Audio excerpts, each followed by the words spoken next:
Welcome, Phobosians, to After Hours. Tonight with Kramer and Brent, we're going to be talking about superheroes and comic books, playing some killer tunes. Tonight for the 11:33 nightcap, we have Our Lady Peace, rocking it out. It's going to be fun. Stick around after for Don Murley with Night Flight Jazz. Thank you to Lady J and the Lovers Cruise before us. Coming up next week, Jason Riley will be back with us, guest hosting. Jason was with us a few weeks ago, so I encourage you to go back and check out some of those older episodes if you haven't already. Thanks, everyone, again, and looking forward to a great night here on Z103.com. Don't turn that dial. We got a great show in store for you.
Welcome, everyone, to After Hours. Good evening. Welcome, Kramer. Good evening.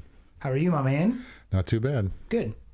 We've got an exciting show for everyone tonight. We are going to be talking about cool comic book stuff, comic book things, and comic book songs, and obviously heroes, superheroes. Nerdy things. Yeah, nerdy stuff like that.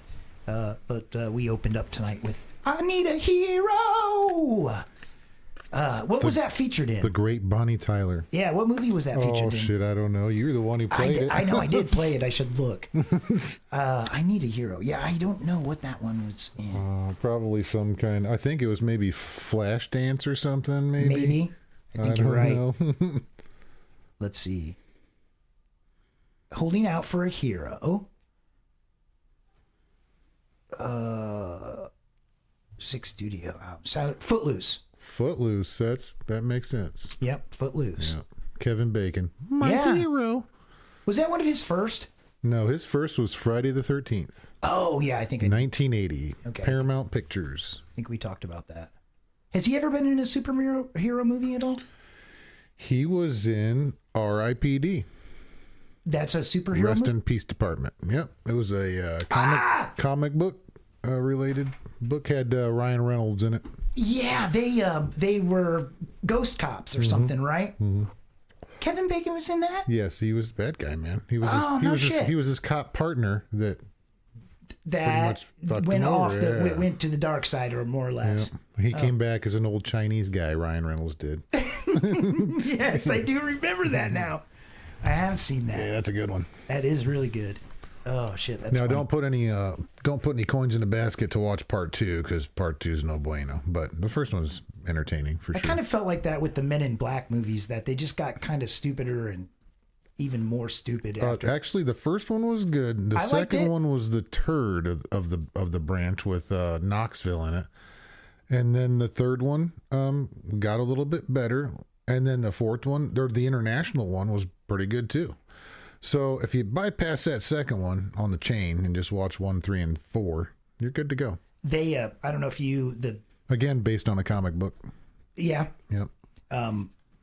They just got, or Johnny Knoxville's production company, I think it's Dick House Productions, just got in trouble for getting throwing a glass at, God,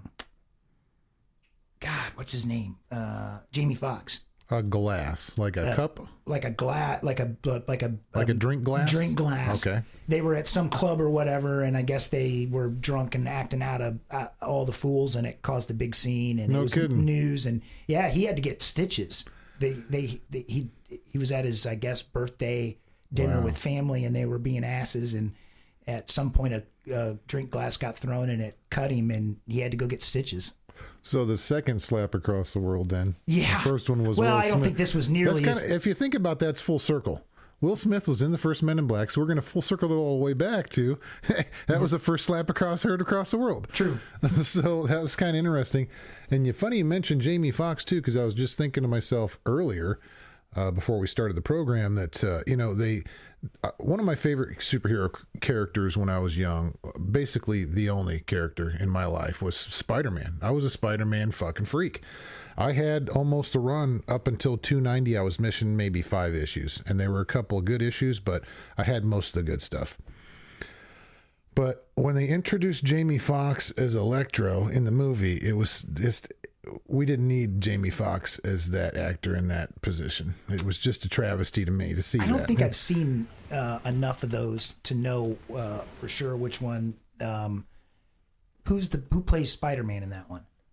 Oh, I think that was McCarthy. Okay. McCarty or something like that. Okay. I haven't seen a lot of the It's not Spider-Man. Holland and it's not Maguire. It's that guy. Andrew McCarthy, I think is what his, or I think you're right. Something. What I have a problem with all of them, and I think you mentioned it even a little bit with. I'm not a big fan of that guy. That guy, even as Spider-Man in the Electro series, the whole thing just didn't mash for me, unfortunately. I'm not a huge fan of all those movies in general because there's just so many of them, right? Like I can't keep up on the lore.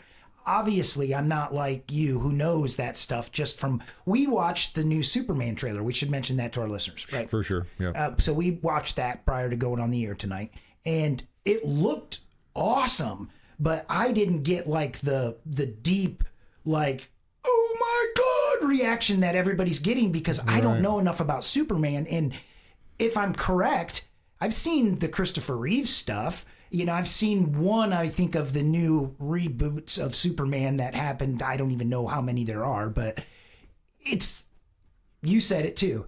It's the same villain again. You know what I mean? And keep coming. well, but okay. You said you kind of didn't have too much knowledge on Superman. Well, I guess all I'm saying is that you brought up a good point, because you said it even with the Batman movies. We've used the Joker many times now. Yeah. I think I did see that Spider-Man movie with Jamie Foxx as Electro, and I agree, it was bad. I know enough Electro, I don't know enough about that specific character, but it just didn't seem like that was a role for him, like you said. It just didn't seem like that was a very good role for him. I think there was actually another villain in that, or another two Sandman, villains. I think, right? No, I think Sandman was in that was the first movie, man. See, I can't keep him straight. With Maguire. Yeah, I was going to look that guy's name up just to get the facts straight. Well, as I was saying about the Superman trailer, it clearly has Lex Luthor in it. Among other characters that I've recognized from seeing them in comic books or being in comic book shops and seeing those characters. I don't know their names or specifically how important it is that they're appearing in the trailer. I didn't even know Superman had a dog. You know what I mean? But really? No. Wow. So, I don't know a lot about certain franchises because I personally can't. I like to get into stuff so deep that I feel like I can only focus on certain aspects of the comic book movie realm, because there's 16,000 Marvel movies, right? Like, well, I totally botched that guy's last name. His name is Andrew Garfield. Andrew Garfield, who played that second Spider-Man. But yeah, I'm not going to go into that movie just because I was disappointed in it. A lot of fans out there like this guy as Spider-Man. That's good for you. I mean, I'm not trying to bash your thoughts of it. You want to collect or get into this, go for it. I'm not trying to stop that. But to me, it was just the bottom of the rung for Spider-Man and the actors and villains and all of it. Like I said before, it just gets played off too much.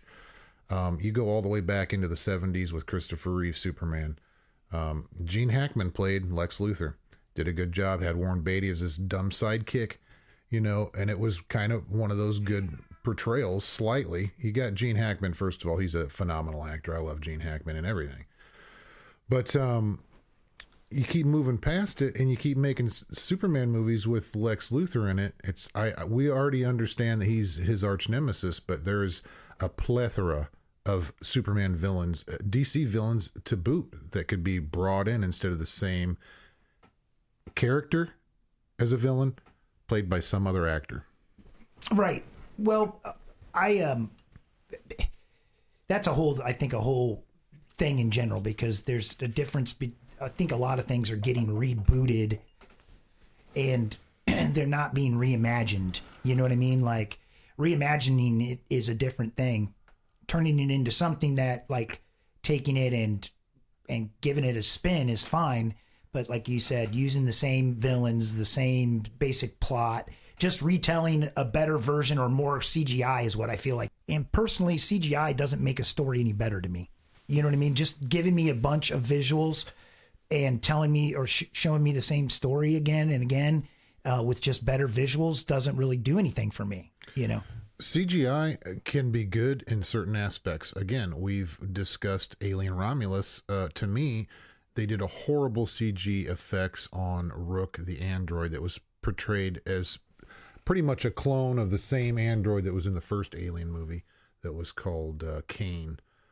So if they had better CGI, it probably would have been a slightly better movie for me. Again, they did the whole resurrection hybrid alien human thing on me, and it was just, to me, ludicrous. I was going to ask you, when did Spider-Man first come out in comic book? Oh, 60s. Steve Ditko, Stan Lee.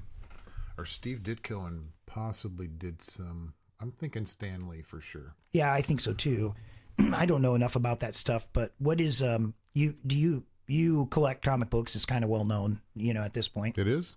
Well, I mean, our listeners, we've talked about it many times that I'm a nerd. You're a comic book collector. Is there obviously a number one Spider-Man is worth a considerable sum of money, anything of its first appearance, but. Well, it wasn't the first appearance. His first appearance was in Amazing Fantasy 15. See, I didn't know what that is. Okay. Yep. Tell us about that. So Amazing Fantasy 15 was the pretty much start of Amazing Spider-Man. He launched out, had the cover on it. Huge popularity that we got to make a number one of this in a series pretty much.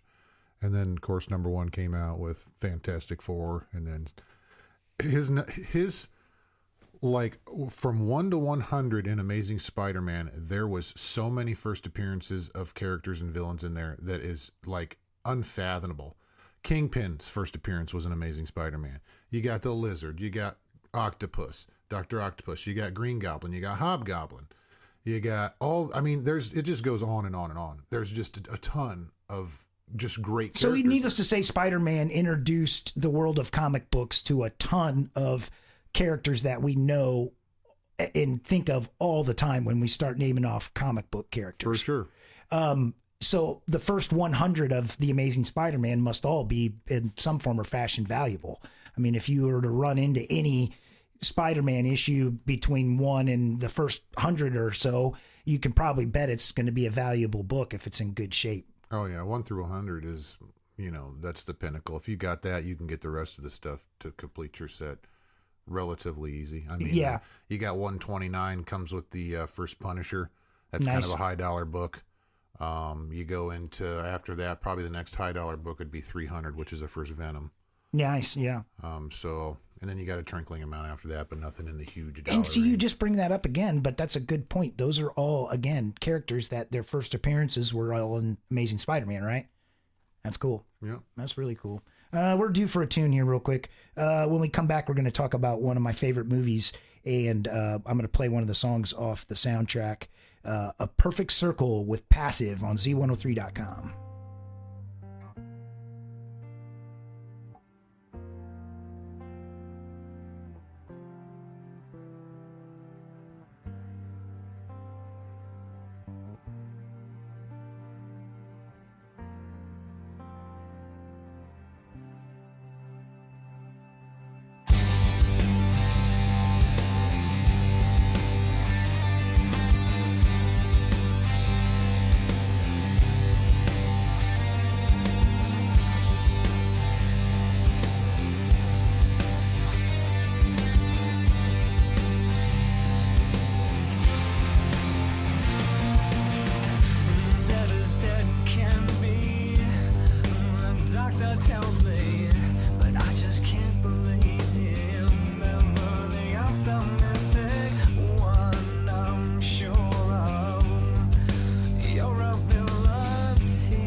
Someday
Welcome back to Z103.com. You're listening to After Hours with Brent and Kramer. And tonight we've been talking about comic books and stuff like that. And that was from a scene in Constantine with Mr. Keanu Reeves. But they're going into the Papa Midnight scene. Yeah, the Papa Midnight scene, which is really cool because if you look around in the background, there's all kinds of crazy shit going on in there. Like you said, there's monsters. It's a bar full of monsters. There's it looks like some vampires or something with a white bag on the table too, and it's like making squealing noises. I don't know what's inside the bag, but stuff. Yeah, they're gonna eat something that looks like it's pretty crazy. So looking at the we were talking about Amazing Fantasy 15, which is the first appearance in Spider-Man. You can pick up a copy roughly starting around 20,000. Yikes. Going up into the hundreds of thousands. Really? Hell yeah. What grade book is a $20,000 copy of that? You're probably talking to 2. Wow. Yep. Something that was heavily cherished and read and loved, but beat to death. Really? Beat. Yep. 2's about good conditions, what they call it. It's down at the bottom of the rung before you hit fair or NG, which is no grade, which means there's just so much shit missing that there's no grade there for you. You're right. Yeah, but they still sell. You can still sell a page of a comic book for an excess amount of dollar. I mean, you can really. Yeah, if you had a page from Action Comics 1, first Superman, or the first Batman, any of that stuff would gain you good money for just a page of it. That's crazy. Yeah. Really, such a market for it because it's a lot of that stuff didn't survive either. Correct. You know what I mean? I get that. Because it's like that with guitars. Which I used to be pretty big into collecting vintage guitars and pedals and all that kind of stuff. There's a market for collection for anything. But, a lot of stuff, the older it gets, obviously, stuff just doesn't survive. So when you're talking numbers, some things, let's just put an arbitrary number of 1,000 on it. You can pretty much bet that 300 out of that 1,000 is just lost. 30% is just gone right away. Yeah. So now there's only 700 left. And, if that, you get what I mean, right? Those numbers start dwindling down because there's probably an expected amount of loss that happens each year too. Oh, yeah. There's probably some that survive, but they don't survive forever. They eventually get lost in a fire or someone, whatever, something happens, they just get lost. Sure. Sure. You're talking about something, 1930s. Let's say, for instance, on Action Comics #1 that came out in 1937. There was there again, without looking at numbers, if I can even find numbers on that, there was only a production run of so many. They went out to the country. You're talking 1937. You spent 10 cents on this. You're going to read it, and you're going to read it maybe if you really like it again and again, and then it's probably going to get thrown away, or your mom's going to take your stack of comic books that you read as a kid to clean out clutter in the 1930s and 40s. We're going to put that shit in the dump. Yeah. So all those numbers that get produced, there's only a fraction of those existing, and that's why that book is such a holy grail book, because it's impossible. And that's Superman. Yeah, Action Comics #1 has him on the cover, has a car above his head, smashing it into a boulder with a bad guy in it or something. He's falling out. It's a classic cover. But again, the whole story behind Superman, with the origin of Superman and how that story portrayed in the beginning, how he got launched from Krypton as a baby, sent to Earth before it got destroyed, lands on Earth, gains these superhuman powers from our sun, and there's certain things that affect him. Pretty much he's invulnerable to everything except for kryptonite and magic. If you're a magical being, you could probably pull one over and dupe Superman pretty good. I mean, you fuck him up pretty bad. Right. But other than that guy's, and there was actually a court, it was a documented court hearing between the companies of, and I can't think of it right now. It's DC Comics versus, let me go and do some research on that real quick, because there was a huge character conflict from, I think it was I think it might have been Wiz Comics, but like a competitors type, they said trying to claim rights to Superman or something. No, they created a character called Shazam. Yes. In actuality, it was Captain Marvel. early in the years too. It was Captain Marvel. And let me see if I can. Okay, it was Fawcett Comics. So DC took Fawcett Comics to court because they said that their Captain Marvel character was too much like Superman. Okay. And they won the case. Okay.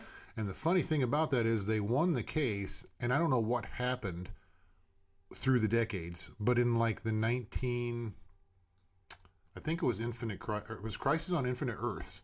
When that got released, DC gained the rights to a bunch of Fawcett's characters. Okay. And a bunch of other, I don't know how they gained rights, if they bought them out or won some Gosh, case who knows or whatever. back then? I mean, they could. So this probably all happened. What in the Charlton Comics was another one that they was this introduced. prior to like the '60s? All this happening, this court case, or In the 60s. No, I think this was like 40s. oh, that's what I'm getting at. It 40s. was way early back. on. Oh, yeah. Like so, this would have been a landmark case because you're talking about something that at least at that time, comic books. Who, they were just in their infancy, more or less, right? Like they were just starting to come around. So it would be like hearing about a Napster lawsuit or a YouTube lawsuit, a famous YouTube lawsuit, Right. over rights or character rights or something. But go on. So the Crisis on Infinite Earths, they had acquired the rights to Charlton Comics characters, which was The Question, Blue Beetle, Captain Atom, a bunch of the early Steve Ditko stuff that he was working at Fawcett at the time before he did his thing in Marvel. So before that, though, in the 70s, DC introduced Shazam, yeah, which is that character from Fawcett that they had acquired, I guess. Yeah. In the lawsuit. There was a Shazam movie, right? Or is that a Mandela effect? Oh, yeah, and that's all owned by DC. Right. So, yeah. Shazam, Black Adam. That Black Adam was a character in Shazam from DC. And his actual second appearance, his first appearance was in the Golden Age, the 1940s. His only appearance. Tell our listeners what the Golden Age is, because I don't even know for sure what you're talking about when you mentioned some of that stuff. You got Platinum, Gold, Silver, and Modern Age. Modern Age is today's books that are getting printed and are newer books. Platinum Age is pre-Golden, which is the 1930s, 40s. Silver Age is the 1960s. Bronze Age is the 1970s. And anything after that, like I stated before, is either current or modern age is what they call it. Okay. So the Golden Age is pretty much the dawn of the superhero stuff. The Platinum Age of comics was pretty much like comical characters or, like Lil Abner or, something of that nature that was a comical, character in Tennessee that was a hillbilly out in the sticks that was, whatever. It was a funny. But the Golden Age. They were funnies. They were more like funnies comics. Funnies, exactly. Yeah, I get that. But is there a market for those type of comics? Oh, yeah. Platinum. Really? Oh, yeah. And that stuff is impossible to find in high I grade. bet. Impossible. I bet. Impossible. But Golden Age was pretty much the dawn of the superhero, span of comic books because it branched off into today. I mean, it's still. It's kind of like the 60s with guitars. So, like, you've got. Obviously, the 40s, 30s. I own a 1936 Gibson scroll top L50 round sound hole, which is a very rare guitar. You're a sound hole. I am a sound hole. But they only made like less than 700, and that's verified through Gibson. That's from the 30s, okay. But really, you don't start seeing guitars that are just iconic. The guitars from those early eras are very expensive, like you said, and it sounds a lot like the Platinum Age. That's what made me think of it, is because these guitars exist between the 30s and up to the 50s, but it really wasn't until rock and roll that guitars became collectible. Does that make sense? Yep. I would say that on your Platinum standpoint in the guitar era, it would be back in the what would it be, medieval times where the jesters are playing that little. Sure. I mean, that's to me would be the Platinum Age, the dawn of sound. I guess what I'm saying is for guitar collecting, there's probably a very, very, very small market of people that collect that kind of stuff. Right. As far as general collection, like run into a Kramer that collects guitars, like you collect comics. I think in the trading circles out there, you've got pre-war, which is basically pre-World War II. Right. You got pre-war guitars, post-war guitars, and then kind of anything that was rock and roll. You get what I mean? From the time it went electric, it's electric guitars that were really collectible. And so you don't start seeing electric guitars until the 50s, which means it was the 60s where nowadays you're looking at $750,000 guitars. You get what I mean? Your guitar, your Action Comics is a 1959 Les Paul. You get what I mean? Because it's the first year for it kind of thing. And that, the prices of those guitars, you couldn't even begin to imagine. Because a lot of them now are owned by specific people. So they have a new provenance to them. So it's like, let's say you've got however many. Have you seen that movie, The Ninth Gate? Johnny Depp? Yes. Johnny Depp. I wonder if these comic books, people that It's own... going to be a portal to hell? No. I was just thinking, there's people that own Action Comics, number one, right? Yeah. Yep. And when that comic book at this point is not going to be deteriorate, right? At this point, it's going to be known as the Kramer copy. So when you pass and it goes up for auction, or your son sells it, or your grandson sells it, this was the Kramer copy, like it was the Fargus edition. Remember that would be a pedigree book, is what pedigree. Yeah. Pedigree book. So do you think these books like Action #1 will have a pedigree from? Oh, there might be some pedigrees out there, but I don't know.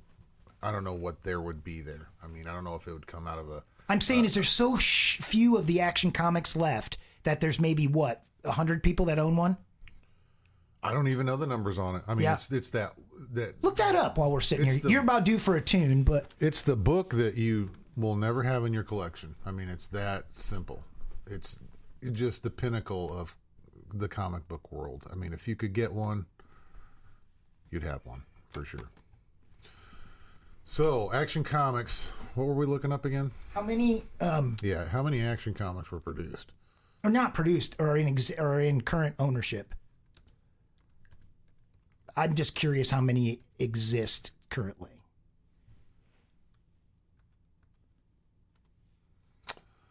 $100 copies. It was originally sold for 10 cents in 1938. The comic is considered to mark the birth of the superhero genre. Only about 100 copies still exist. Yep. The one that sold on Thursday is said to be one of the finest copies known to exist. And there is a pedigree one of it. Wow. What's that mean again? And then you sense the pedigree. So I have a pedigree at home. It is a Conan the Barbarian #24, first appearance of Red Sonja. And it came out of the Don Rosa collection, which is the pedigree on it. And Don Rosa is a editor artist. Okay. For Marvel and or DC. That's cool. Very neat. This is a Kansas City pedigree. So I imagine that this came out of it was called the Kansas City collection, and it was high grade Golden Age and or Silver Age, and lots of keys in it, like runs of stuff that was high grade. Oh, nice. Is what I'm going to imagine this Kansas City pedigree means. That's cool. Mine says Don Rosa collection. Nice. That's very cool. Yeah. And so what does that in a percentage increase the book value by?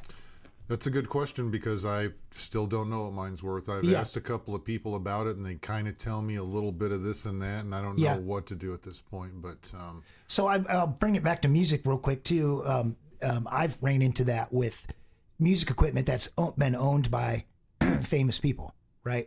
I have this little piece of gear over there that was owned by Rick Ocasek. So, but it doesn't make it worth any more money because I can't really verify it. But you're saying these books actually have kind of like a... this comic book was sent to a company. They graded... Now, here's the kicker. They put the pedigree on it, which means in the guitar world, it would be, this was Jimmy Page's guitar, or this came out of so-and-so's collection of guitars, know, and then like you said, you could have sought after. That this was an authentically verified guitar that came out of Jimi Hendrix's estate. Correct. You know what I mean? Correct. So this has been verified. It came out of Don Rosa's collection. I had no idea, other than it said it on the label that I had at the current time. When I did a move from a house to a house, for some reason I had 3 books that got damaged. The cases got damaged, so I had to resend them to the company to get recased. Yeah. When I did that, the book came back with not a blue label, but now a goldish label that said CGC pedigree grade. So that kind of pretty much stands it out that it's a pedigree book. That's cool. The big thing about pedigree books too is obviously this.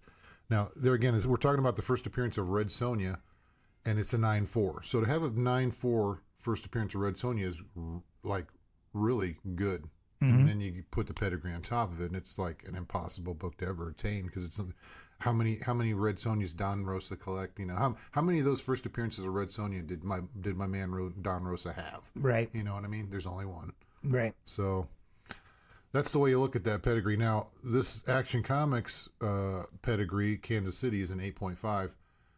Big money. I mean, What'd it go for? Big money. I don't know. I can't even see that information. I had to bring up the photo to. Oh, it went for $6 million. Yeah, wow. At an 8.5. Now you could imagine. There again, you come to this pedigree on an 8.5. What would a 9.2 be worth? That's not a pedigree. Would it be worth less? Because this is a pedigree from the Kansas City. There again, what's makes it? Do you think really... let's speculate for a minute. You're about due for a tune, but let's speculate for just a second. Do you think that it's possible that there is still an Action Comics #1 out there, like floating around, yet to be discovered?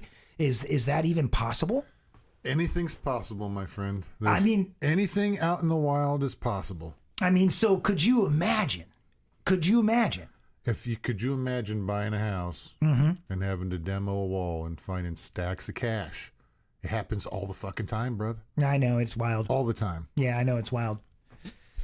Have you ever found anything like that, like any hidden treasure or anything in a wall or? No, unfortunately, I've not. I've when I helped my dad do the demo at our house and stuff. We found some little things, but I guess they'd be called treasures, but never anything like holy crap, like this is what? The best I've ever found. Literally, I'm just walking along, minding my own business somewhere, and I just find money.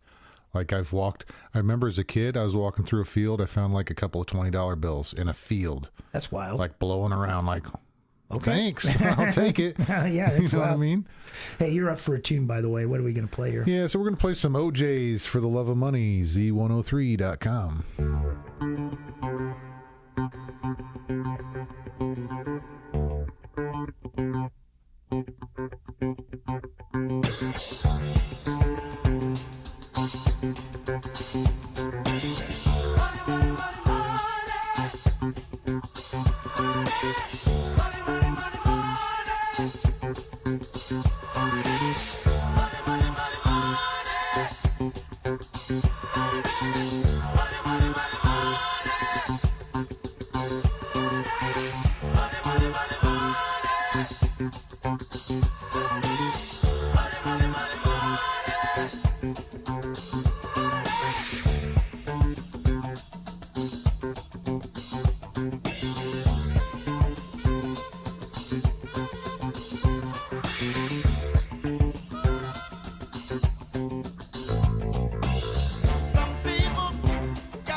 Z103. Man, I would love to have stacks of money, wouldn't you? I think so, yeah. Stacks. Stacks of money. would be Tables cool. of stacks. Like DuckTales, that Scrooge McDuck. with all the- DuckTales was such a great show. That My was favorite character was Launchpad McQuack. Launchpad McQuack. He would, I remember one of his sayings. He told the Utes, he said, on a scale from 1 to 10, I rate that crash at a C+. I see. Yep. That's funny. That was a comic book, wasn't it? Yep. Oh, yeah. Yeah. Walt Disney. Yeah, Probably Dell Comics or Gold Key, one or the other. that's cool. Yep. It was Yep, pretty yep. wild. Goes way back into the 40s again. I bet, Some yeah. of that stuff is expensive. Anything with Carl Barks doing the Ducks, man, big money. Really? Oh yeah. Yeah, Carl Barks. I'm sure there's a market for all kinds of collection. Like we played a song earlier from the Constantine soundtrack, and he's got to start in DC Comics, right? Yep. Swamp Thing. What issue is that though? Number 37. 37. I think volume 2 of Swamp Thing, if I'm not mistaken. Right. And see, I don't know how popular Constantine is as a huge. Even and so as far as collection wise in comic books, he's big in comic books too. Oh yeah. Yeah, I kind of figured. Yeah. The graphic novel stuff is what I remember with Alan Moore and all that. So that's kind of why I just liked the movie, and I like Bernie Wrightson, man. Yeah. Oh man, good stuff. Anything with that in it. Can't go wrong with those dark DC tales of terror. It says that I'm looking at some information on John Constantine here off of Wikipedia. He is an anti-hero, appears in the American comic books published by DC Comics. He was created by Alan Moore and Steve Bissett and John Totleben. Is that how you say that, I wonder? Yep. And he first appeared. Close Yep, enough. you're right. Swamp Thing 37, June of 85. Initially a supporting character. The American Gothic Swamp Thing storyline. Is that what they call that? Yep. Okay. Well, then he got his titles in Hellblazer, right? Yep. That's cool. John Constantine Hellblazer, which if you look it up in the price guide, it's just Hellblazer. Right. Yeah. Yeah. Keanu Reeves played him in the 2005 film, which was fantastic. Really good. Speaking of a second, should be coming if it's actual. I've heard it said. Yeah. I've heard it said a bunch. I don't know that he's ever put it out and squashed it, so I don't know. hope it happens. And then there was the television series. Yep, they did a one season off of that, which I own that. That's a good one. And then he's so popular, they still do him in Justice League Dark, an animated show that's really good. He's appeared on character on one of the DC shows that spawned off of Flash from the CW Flash. Yep. So the guy's name's Matt Ryan, is who played him in the TV series. He later reprised the character in the Arrowverse series, Arrow, Legends of Tomorrow, and The Flash. Legends of Tomorrow. Yep, and several animated productions.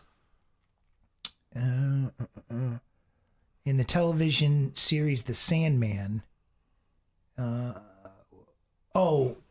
Gina Coleman later portrayed a female version of the character in the television series The Sandman. Oh. Adapting both Constantine's roles from the comic book series. Oh, yeah, I remember that now. That's the chick. Ah, cool. Yeah, that's good. Good stuff. What's that book cost? What's that? Number 37 of Swamp Thing. Oh, man, I don't know. Let me take a look. Several $100s? Oh, yeah. Several $1,000s? No, okay. Not that far, unless you got a 9.8 graded signed by somebody. Yeah. You're not going to get that kind of status on that book yet. That's crazy because I think he's such a great character, but that's what brought this up, is that people will collect what they like, right? People will gravitate towards titles and characters that they like, and there's really no end to what people will like. And so it's always curious to me to see what characters people pay the most money for. You know, obviously there's the big ones, but I'm always surprised by some others about how valuable their stuff is. So you can get a graded one for $300 at a 9.2 right now.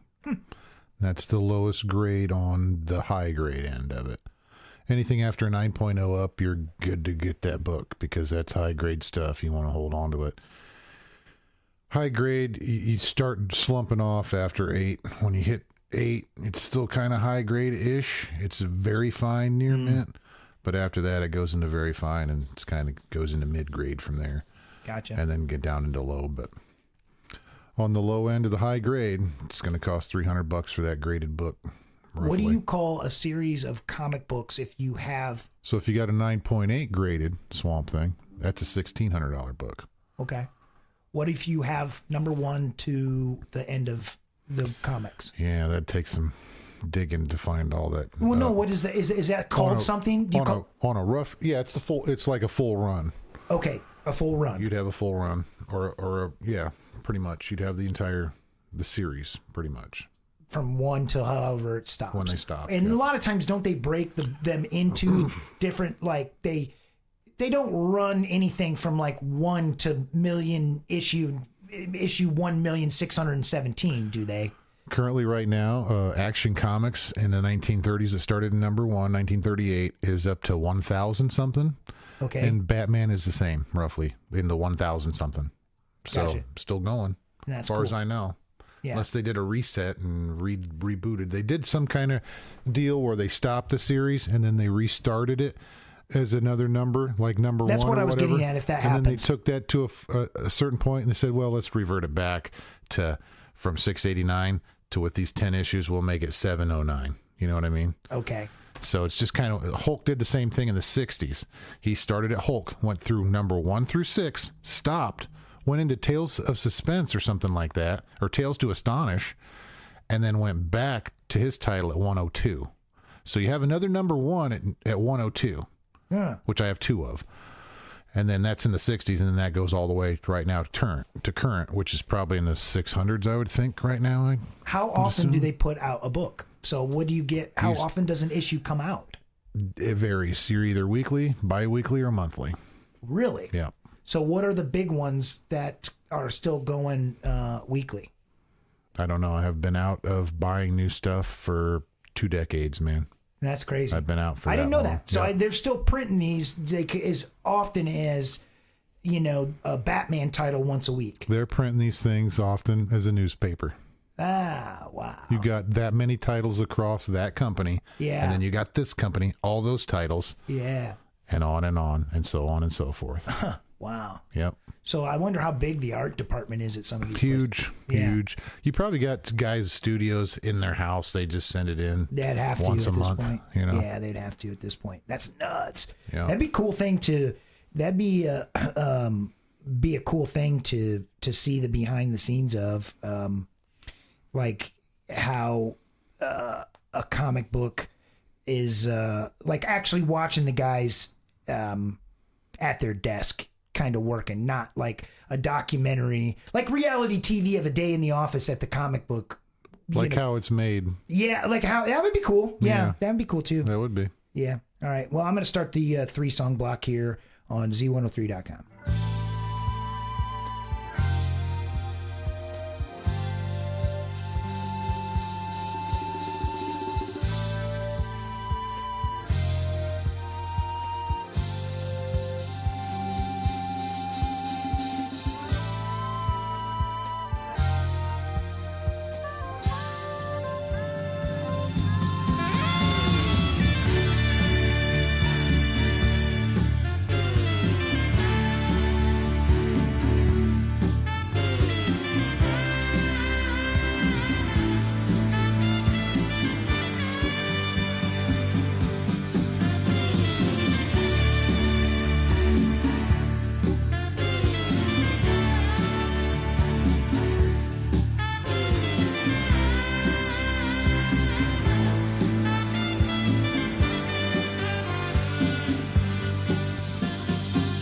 Winding your way down on Baker Street, light in your head and dead on your feet. Well, another crazy day.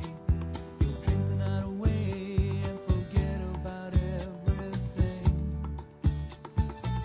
This city desert makes you feel so cold. It's got so many people, but it's got no soul, and it's taken you so long to find out you were wrong when you thought it held everything. You used to think that it was so easy. You used to say that it was so easy, but you're trying now. Another year,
always keep moving.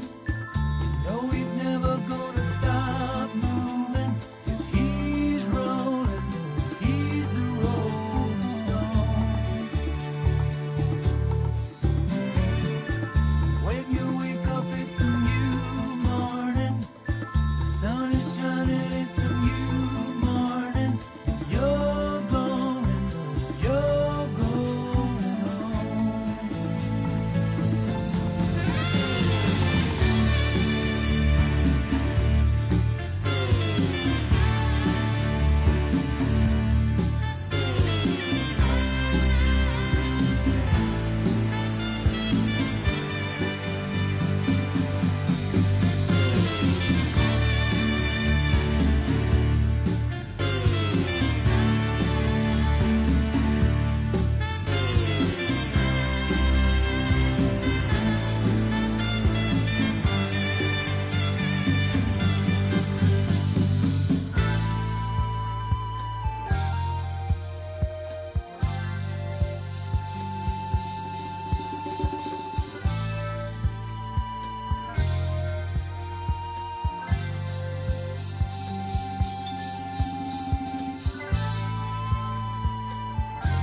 There've been times in my life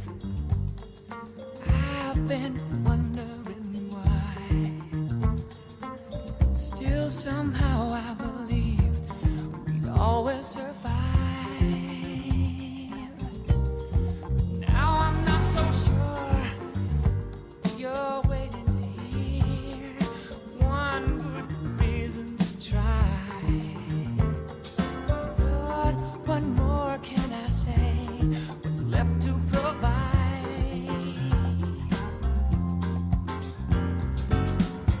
You think that maybe it's over, only if you want it to be. Are you gonna wait for a sign? Your miracle. Stand up and fight. This is it. Make no mistake where you are. This is it. Your back's to the corner. This is it. Don't be a fool anymore. This is it. The waiting is over. No room to run. No way to hide. No time for wondering why. It's here. The moment is now. About to decide. Let him believe. Leave him behind. But keep me near in your heart. No, whatever you do, I'm here by your side.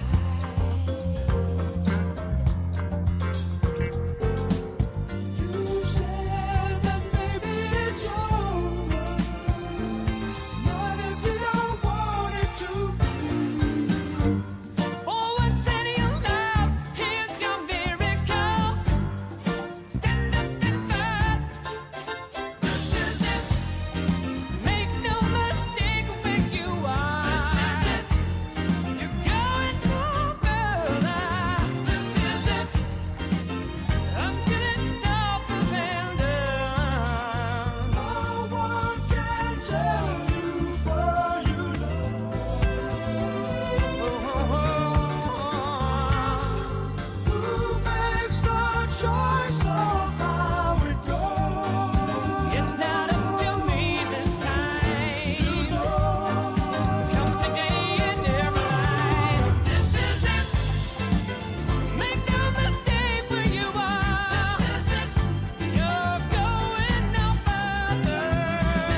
Perhaps there's a thing or two I think of lying in bed I shouldn't have said, but there it is.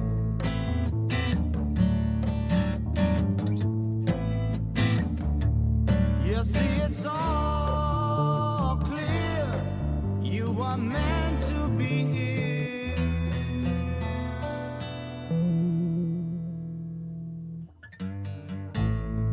From the beginning.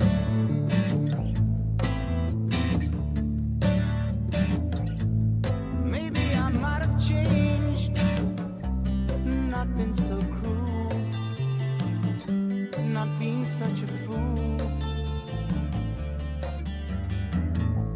Whatever was done is done.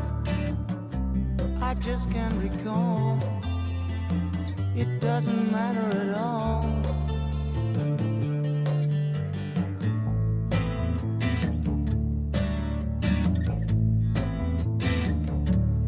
You see, it's all clear. You are meant to be here.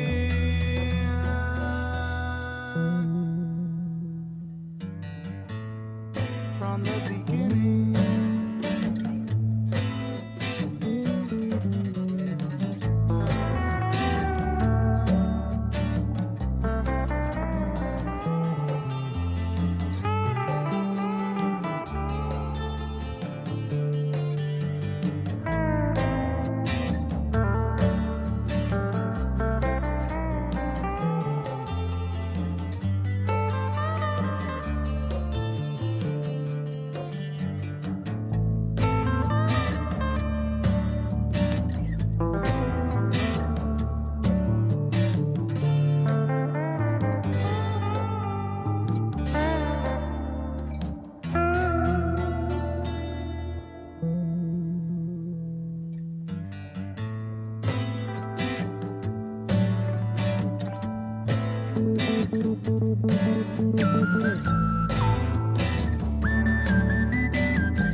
Welcome back to Z103.com. You're listening to After Hours with Brent and Kramer.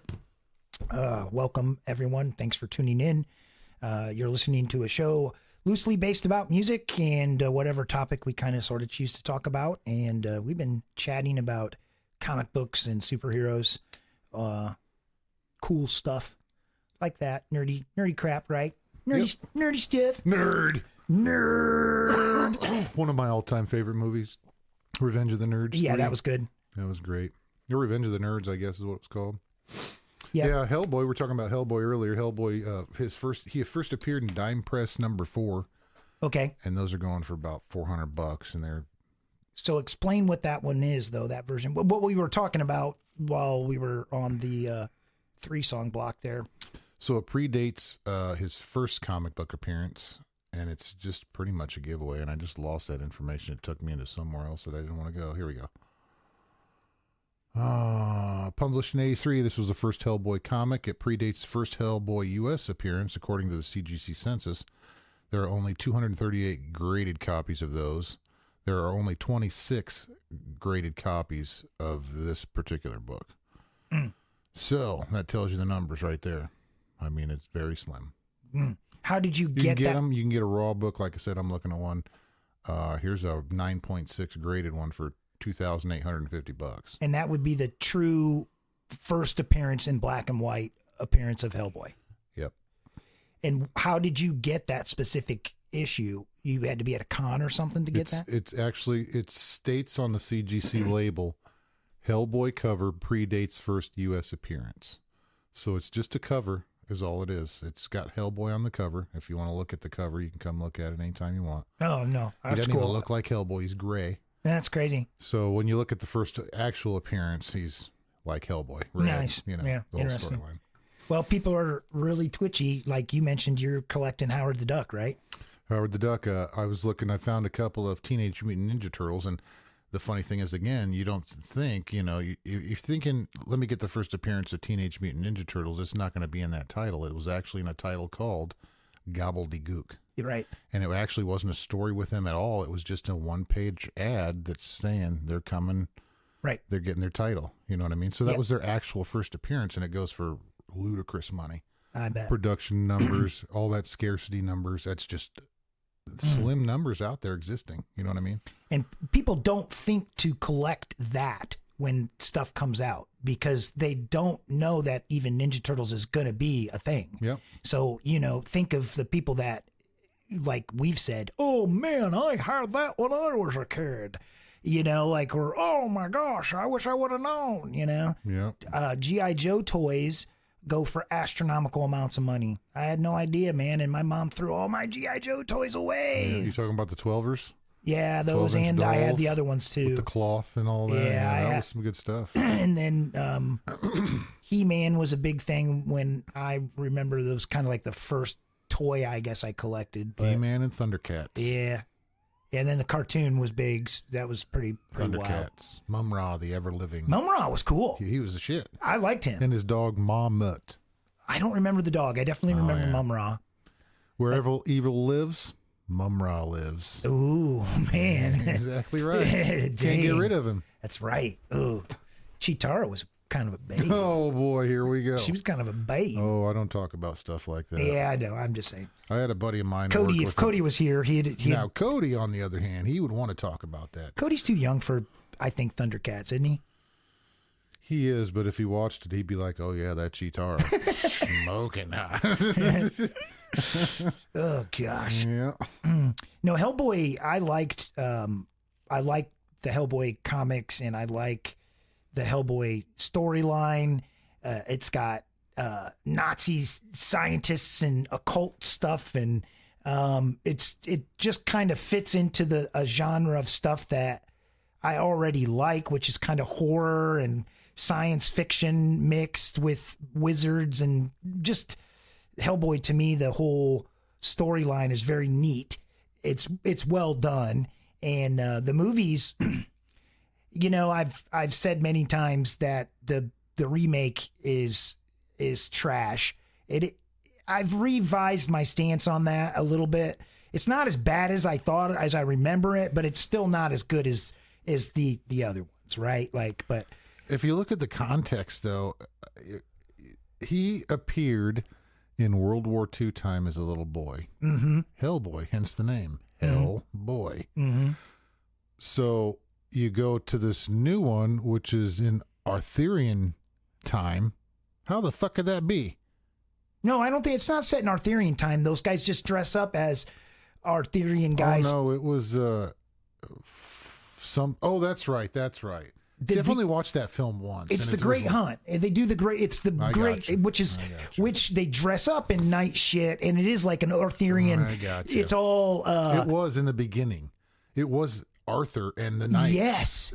And Merlin. Yes, And that's then correct. it goes to okay. Correct. Yeah, Correct. That's where the it second starts one for me was up. the elves in the army, The army. The Golden Army. Golden Army. Yep. And of course, the first one was really good.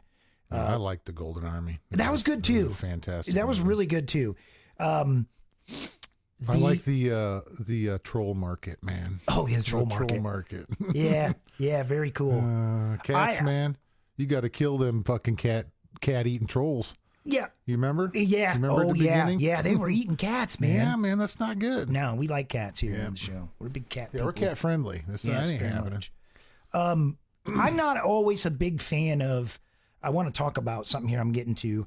but I'm not always a big fan of movie adaptations from a comic book or a graphic novel. And I know now we'll get a chance to be Bro, I got one for you, man. I got one for you. Hear me out. Phenomenal. I like V for Vendetta. Okay. Now you don't. Now quit giving me the middle finger first of I'm all. not. You I'm fuck. pointing. I'm pointing. I thought that was a good adaptation from the graphic novel. And did you not like the graphic novel, or you just didn't like the movie? Okay, I didn't read the graphic novel. Okay, all right. And I bypassed the movie altogether just because that's not me for some reason. I could Gotcha. probably take a look at it now as a mature adult and give it a once over just for your benefit and give you a rating on it. I really think you'd like it.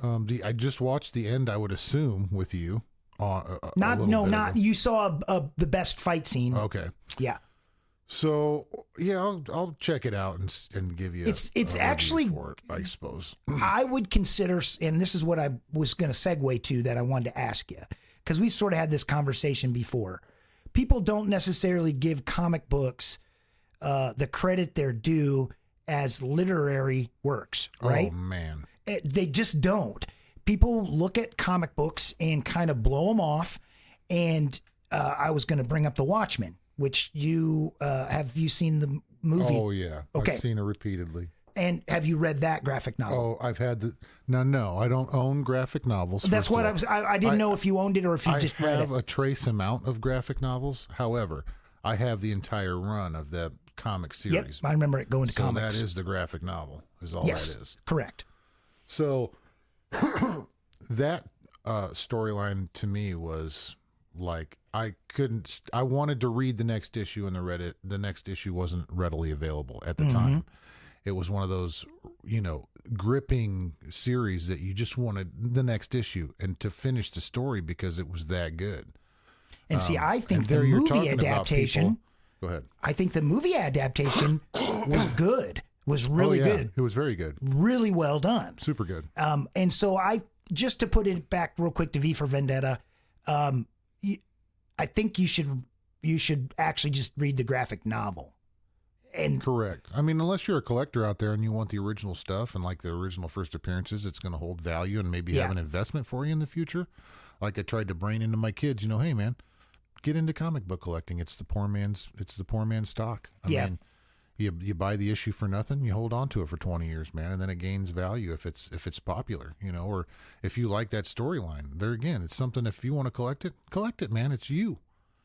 well, there's a you. market for it, to, especially with comics, that when people gravitate to something they just like you said, I just like Howard the Duck. I don't know what it is, but I just like Howard the Duck. So now now you're going to be hunting those two books, right? I'm actually going to, because because you want to complete the series. I do. I want that run just because. I'll tell you the background on that. I was probably maybe 16 years old. I was at my best friend at the time. His name was Kip. His real name was Kenneth, so hence the name Kip. He didn't want to be called Ken or Kenneth. Mm-hmm. But I was spending the night at his house, and the first movie that rolled on HBO that night, it was like 8 o'clock. His mom went to bed to go read a book or something. Me and him were out in the living room. It was Howard the Duck, and I'd never seen it before, and I watched the entire thing and was just totally blown away. I loved the movie. So, I remember seeing it too. right after that, again, another movie I'd never seen before rolled on after it. It was Aliens. And it was like a phenomenal, I'll never forget that night, because those two movies, watching them for the first time, was just like, wow. That was me with Raiders of the Lost Ark. Yeah. I remember the first time I saw Raiders of the Lost Ark, and that was me. I was like, what am I watching? I was so obsessed with Indiana Jones because of that like my childhood hero was Indiana Jones, and I was known as Indiana Brent for a while. I had a hat, actually. The dog's name was Indiana. The dog's name was Indiana. Yeah, come on, man. He was named after the dog. You were named after the dog. That's great. No, the new one, still haven't finished it. John Rhys Davies, still kicking. Yeah, he is. Still kicking. Yeah, he's in that. And I didn't finish it, man, because it just lost me. I'm like halfway through it, and and I can't get invested in it.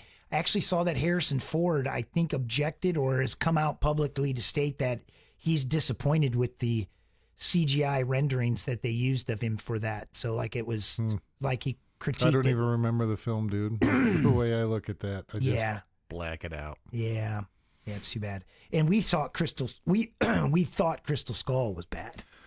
It was the worst in the chain until this one And here. this- And now it's and this Crystal turn- Skull makes that thing look. Crystal Jeez, I Skull's know. just a huge blockbuster. To Like me a now. success of high magnitude. Exactly. Yeah, I rewatched Crystal Skull because I actually rewatched them all because I wanted to prep to watch this new one. So I watched them all again. And, you know, I thought, well, Crystal Skull isn't that bad. And I love aliens. So now I was really like, yeah, okay, this ain't bad.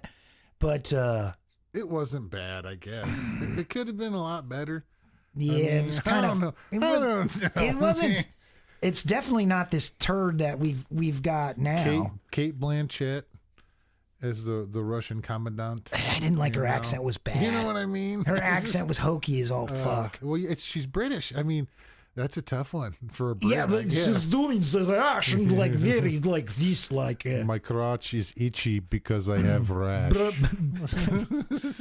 Добро пожаловать. Yeah, she's like Yeah. Well, we'll talk about this after I'm gonna play a song here, and then we'll talk about this movie after we get back. We'll talk about the comic books, but I'm gonna play Johnny Cash's "Hurt." And we watched the trailer for Superman, and it seemed really powerful. I don't think there's much better of a trailer out there than the one for Logan when they use this song in it. So, Yeah. But that's a great film. We'll talk about that here when we get back. Z103.com.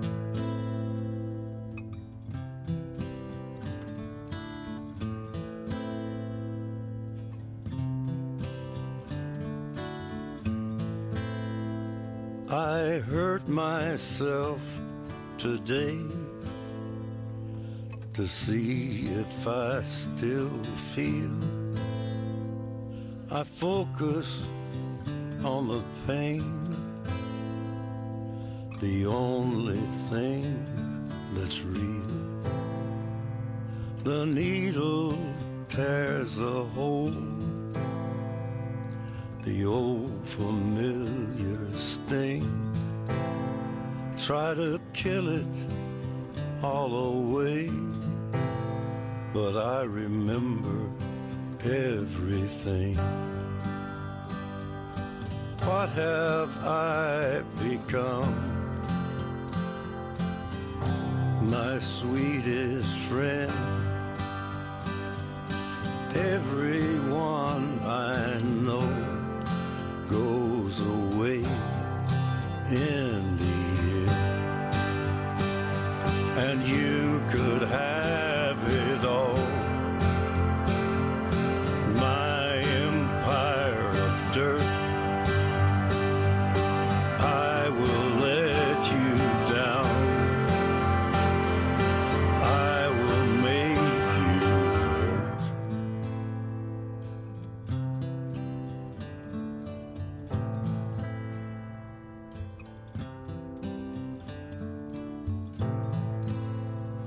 I wear this crown of thorns upon my liar's chair, full of broken thoughts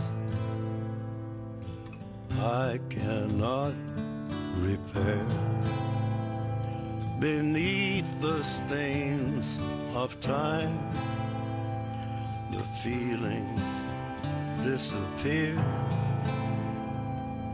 You are someone else. I am still right here. What have I become? My sweetest friend. Everyone I know goes away in the end,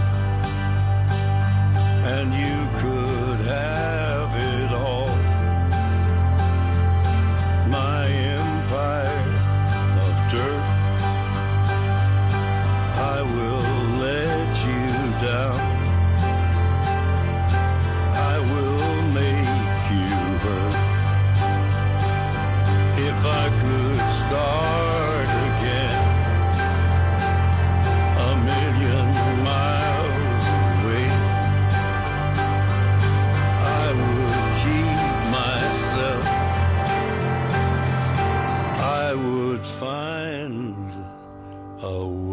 Welcome back. You're listening to After Hours with Brent Kramer.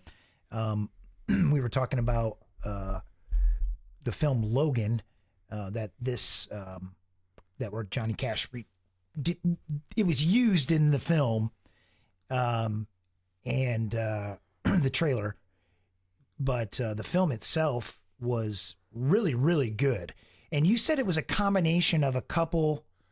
Yeah, it was a dawn of first appearance of Weapon X, which premiered in Marvel Comics Presents, and then obviously his clone daughter, or his genetic daughter, which is X-23. That was X-23. So that was three combinations of storylines trapped in that And movie. Old Man Logan too, right? And Old Man Logan, yep. I've always been fascinated with, do you know much about that run of comics?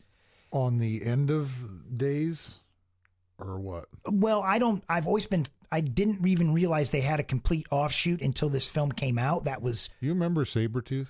Yeah. Okay, like Sabretooth in the comics was like Wolverine's arch nemesis. All right? Yeah, brothers or something, right? And the last I recollect, and I don't even know if if they've brought the character back or not, but the last I recollected, Sabretooth beheaded, or Wolverine Sabretooth, I can't speak. Wolverine decapitated Sabretooth, and they did a couple variant covers, and one of them was badass. It was an EC Horror Comics reprint homage, and it showed just the like torso of Logan with holding Sabretooth's head. And it was a 1940s comic cover that had that. Of course, anything you got to know about horror stuff in the 40s or stuff like that was all called pre-code, which means there was no code to prevent them from putting nudity panels or anything in a comic book. Right. Blood and guts, whatever you have. So now that stuff got regulated, like I think in the 50s somewhere, they introduced this ECC comic code that was, child friendly instead of, Well, like the rating system for movies, PG, PG-13, R, X, XXX, NC-17, whatever. Yep. And now that is rated today. Now you have the rating on the comic book label. Right. Like that. Right. Yeah. So the Old Man Logan spinoff that's set in what? Like an alternate reality? Or No, that's set when he was old man. He's old and coming to the end. I see. Okay, because they apparently there's a lot of elements to that plot line in this too, because the film Logan's sick, he's not healing. He basically, as you know, it's like the end of Xavier's got dementia. Yep. It's a really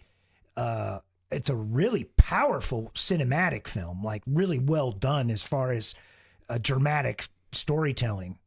Pretty gut wrenching in some spots, but. And then obviously we got the bad guys trying to get X-23 back. Yeah. To the fold. That first scene in the beginning where he kills the guys ripping him off, the cartel guys ripping off his hubcaps. Yep. Man, that is awesome. That was so brutal, dude. Yep. And that was cool because if you remember correctly, Logan is the first film that really took the rated R to open the door for the rated R stuff, because it did not actually. Well, in the sense of really going with taking the Marvel character, which Logan, all the way up until then, you had never seen Logan kill anybody, right? You not like seriously stick his claws through someone's head and pop out the other side. So not like Deadpool. No, this is the first time you see Logan very violent, like the character Wolverine was in the comic books. Yep. And it's cool to see him that way. It's like seeing Hugh Jackman unleashed. You get to finally see Wolverine fuck some motherfuckers up. Like he has in the comic books, and as far as his powers go, he obviously has that mutant healing factor, but he also has an ability called a berserker rage, where he gets so fucking upset and pissed off that he just berserks and rages through. Like an animal rage. Yeah. Yeah. Now he plays that. I haven't seen the new Wolverine and Deadpool, so I have not. Not a big Deadpool fan. Yeah. Sorry for those of you out there that love Deadpool, because I know there are a lot of people out there. Yeah. But I'm just not a fan. Yeah, not. I guess I would say, as far as comic books go, big fanboy of type stuff. I've kind of mentioned the ones that I really, really like a lot. But villain-wise, I have to talk about this because I'm going to, actually, you'll be... Amazed? No, you won't be amazed. Will I be amazed? You won't be amazed at all. Is this going to be tales to astonish me? Tales to astonish you. Red Skull. I was going to ask you who your favorite villain is. Mine is Red Skull. I know yours is Red Skull. Yeah. You're a freak about him. Yeah, I like him. Story with it. I have always, since I saw that first Indiana Jones movie, Raiders of the Lost Ark, the Nazis in that just scared the crap out of me, and they were just, ooh, the Nazis, you know what I mean? So I just have always thought of the Red Skull as being like... above Hitler? No, like a real villain. You know what I mean? Like as far as a believable supervillain, right? Just like he's been, whatever, experimenting on himself. He's a scientist. He's like secret, occult involvement, and I just like a wizard, like a Nazi wizard scientist kind of guy. And I like that type of villainy character, somebody that's smarter than you know what I mean? But plays a role just because he wants to use the resources of somebody else. Like the Red Skull isn't a Nazi. He fits in with the Nazis. He'll do whatever's bad he'll be on anybody's bad side, right? Like if there's somebody that's the head of all bad and badness, then he's going to be milking that for some way for the Hydra agenda, right? Like, right. Because he's not running Adolf Hitler, but he's clearly pulls the strings above that. You know what I mean? Yeah. So he kind of reminds me of the villain that government can be, and the hidden fear, the guy right in front of your eyes. That's dangerous. But I don't know. He's a interesting villain for me because he's not even an anti-hero. He's just a bad dude. So who villain-wise would you say is your favorite villain? Like, or that you kind of like have an affinity for? You sure you want to know this? Yeah. He's got many names. Okay. First name, Jack Oswald White. Mm-hmm. Jack Napier. Mm-hmm. I know him. Arthur Fleck. Yeah. You know who that is? The Joker. The Joker. Dun, dun, dun. Yeah. I like that character a lot. So when you drop a human into a vat of Acme chemicals, yeah, and it results in that factor of immortality craziness, I mean, he's a brutal motherfucker. That's kind of, I sort of look at like Red Skull that way too. Like that, the two of them are really, if you think about their characters as they are, they're actually really, really bad. But people love them. Yep. But on the same aspect, I got a kind of close second. I like Deacon Frost from Tomb of Dracula. He was a Blade nemesis. Yep. And he was pretty... The artwork that Gene Colan provided in Tomb of Dracula was phenomenal. And that cover, I can't get it out of my head. It's just badass. I read a portion of that not long ago, which I really liked. It's when Blade with Blade's in it. Yeah. And kills me because Blade is like more like Shaft than he is Blade. Damn right. Yeah, he's got a big fro. And talking about Blade? Shut your mouth. He's got wooden knives too, right? Damn right, yeah. When did he make the switch to the Blade that we see in Wesley Snipes? That's it. That's his character. I mean, in the 70s, that's what he looked like. I mean, you're looking at that portrayal. So he just changed with the time. Blades just changed with the time. Yep. So, yeah, I agree. He was perfect for stylish as a mofo. I mean, like, come on, man. That underground dude connect for getting materials to use to defeat the undead with, just like Punisher had his boy for getting weapons and such. Yep. It was one of those good storyline series, man. The whole series is good to get. I like anti-heroes too. I have a thing for like the John Constantines and stuff like that, and Logan sometimes gets called an anti-hero. You know, he's ultimately a hero, but he definitely has an attitude. He's got an attitude, and he's not always, doesn't always do what's cuddly and correct, but Cuddly. I would say that's probably my favorite Marvel like character of the big biggies is Wolverine. Yeah. Yeah, I like Wolverine. I don't even ask about the price of books or any of that because I know that's just like it's like who's your favorite band of the Beatles, the Rolling Stones, and like Led Zeppelin, and you got to pick like one of them. But Wolverine's not my favorite comic book character, but if of the big ones, if you could only choose between Wolverine, Spider-Man, Superman, and Batman coffee cup, I'd take the Wolverine one. Coffee cup. Yeah, like with an image of them on a coffee cup for free. I got a Spider-Man coffee cup. Yeah, I'd take the Wolverine one. Classic. Yeah. So you're about due for a tune here. Not me. Yeah, I think so. But we've been talking all night long about comic book stuff and characters, movies. I like that we mentioned that the films now are not really who do you want to see, I guess, since they're doing the same thing over and over again film-wise. I kind of wonder what people want to see that people have forgotten about, like as far as comic book characters that are out there that should go to screen, but they're getting overlooked, maybe. Is that a good way to put it? Like, should Silver Surfer get his own movie, or would it be cool to see? Who would you be like, oh, dude, guess who they're making a Marvel movie about? That would excite you. That would get you excited. Like if they said if Marvel was doing Constantine, I'd be scared they were going to fuck it up because it's Disney, but I would be excited, right? I'd still be excited. Let me ask you a question. Did you see any of the offshoot television series from the Avengers movies at the end where all those actors got their little portrayal in a show, I guess? Yeah, I did see some of those. Loki had one. I think there was a Captain America Winter Soldier. Yes. So on and so forth. There was a television series called She-Hulk. There was one called Miss Marvel. To me, those were all like shy of Loki, and I don't know, I didn't get too much into the Captain America one because it wasn't really Captain America anymore. Mm-hmm. But the rest of those shows to me were just trash. I mean, you introduce Miss Marvel. First of all, it went from Captain Marvel to now Miss Marvel. And in the original comic series, Captain Marvel's a guy, dude. It's not a female. So everybody's aspect of that female Captain Marvel right now, if you asked any census on a comic book collector, they would say that was the trashiest movie ever.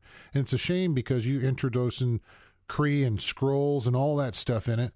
There's some things that you get correctly when you make an actor choice, like when you took Nick Fury, who he was a white Caucasian G-man, to Wesley Snipes.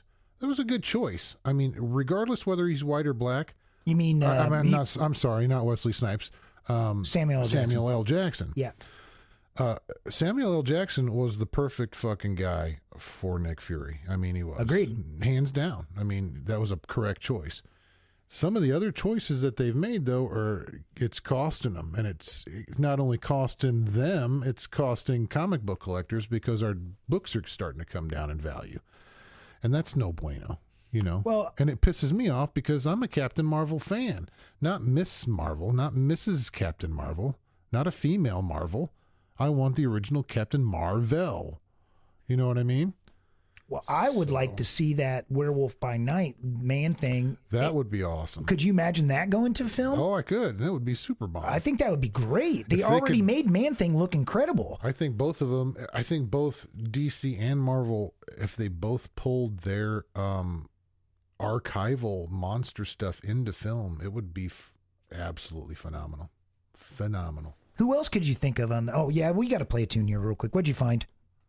Let's go with Faces, Stay With Me. Okay, I'll pull it up here. Z103.com.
Z103.com.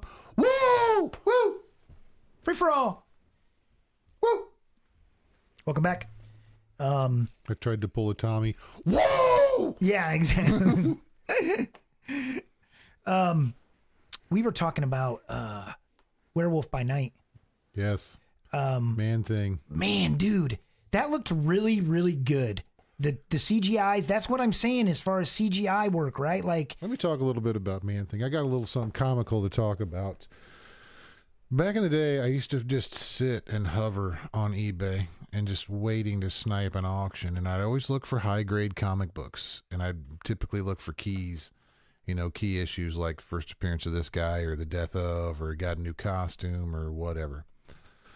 So I kept noticing that when I'd get into these giant size auctions, Marvel did a little run in the 70s called Giant Size. what's that mean? It would be giants. It would be a giant size book, and it would be like 75 cents extra. It'd be more money than a normal book back then, which would be like 30 cents or 35 cents.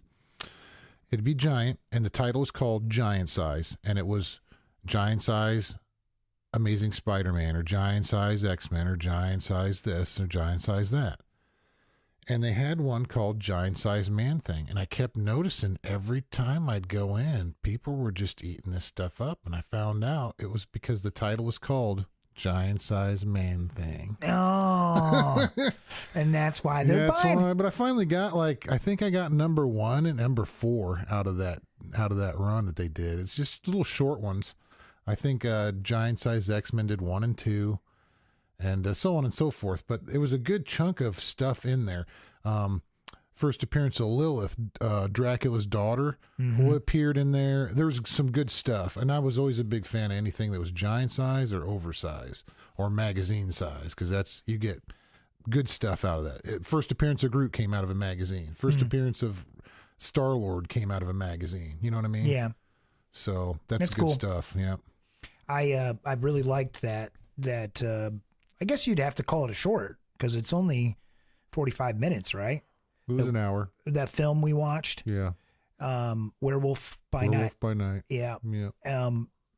That is a series of comic books, correct? Yes, and I have the first appearance of Werewolf by Night. It premiered in Marvel Spotlight. Are they always teamed up together? No. So how did Man Thing end up in that? Disney. Okay. Yeah. It's no longer Marvel. It's Disney because they own everything. So, but would there be any reason for Werewolf by Night and Man Thing? Absolutely, they're both in the dark Marvel realm of the universe. So could have monster, Dracula, Blade could appear in there, and it'd all be normal. You know what I mean? Interesting. Who's all in that monster universe? Then you got Swamp Thing in that, right? Or no? Swamp Thing's DC. Oh, okay. All right. You got Tomb of Dracula. You got Frankenstein. There's lots of monsters. There's Where Monsters Dwell. There's a ton of monsters in Marvel. Do they have Creature from the Gilman or Creature from the Black Lagoon? I believe they do. Nice. Somewhere. We're gonna have to kick it the 3-song block here. Kick it here in a second. I'm gonna scroll for a tune, but You're Tommy Boy, we're gonna kick it. We're gonna woo. Good Lord, when I gotta watch Tommy Boy again. I haven't seen that in a real probably long time. a couple decades. It's time. With Werewolf by Night and the Man, is there a reason why they chose Man Thing as opposed to Swamp Thing, or because because Swamp Thing is DC Comics. I know, and is he basically? Oh, they couldn't use it because it's Disney and Marvel. Yeah, they're two totally different I characters. get that. Two totally different powers. I think what I'm trying to say was Man Thing made to counter Swamp Thing? It was probably their, idea of Swamp Thing for Marvel Universe, I guess. Gotcha. They thought, hey, we could twist a monster out of this and make him look like he come out of the swamps, and we'll just call him Man Thing instead, He's a man thing. Man Thing. Yeah. If you're lucky enough, he's a giant-sized man thing. Yeah, look out.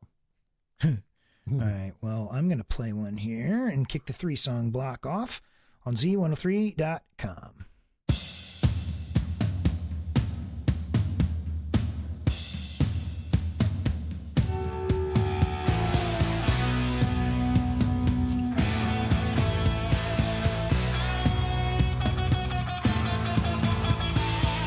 Rosanna started had a call, she looked to drive.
sand and hills and rain. The first thing I met was a fly with a buzz and the sky with no clouds. The heat was hot and the ground was dry, but the air was full of sound. I've been through the desert on a horse with no name. It felt good to be out of the rain. In the desert, you can't remember your name, 'cause there ain't no one for to give you no pain.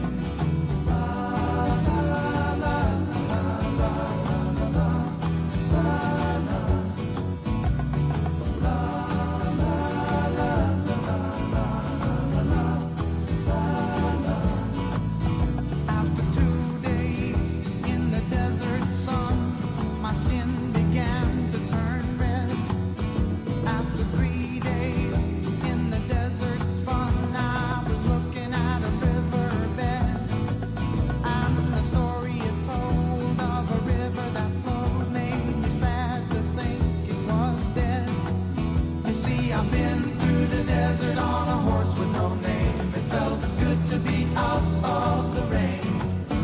In the desert, you can't remember your name, 'cause there ain't no one for to give you no pain.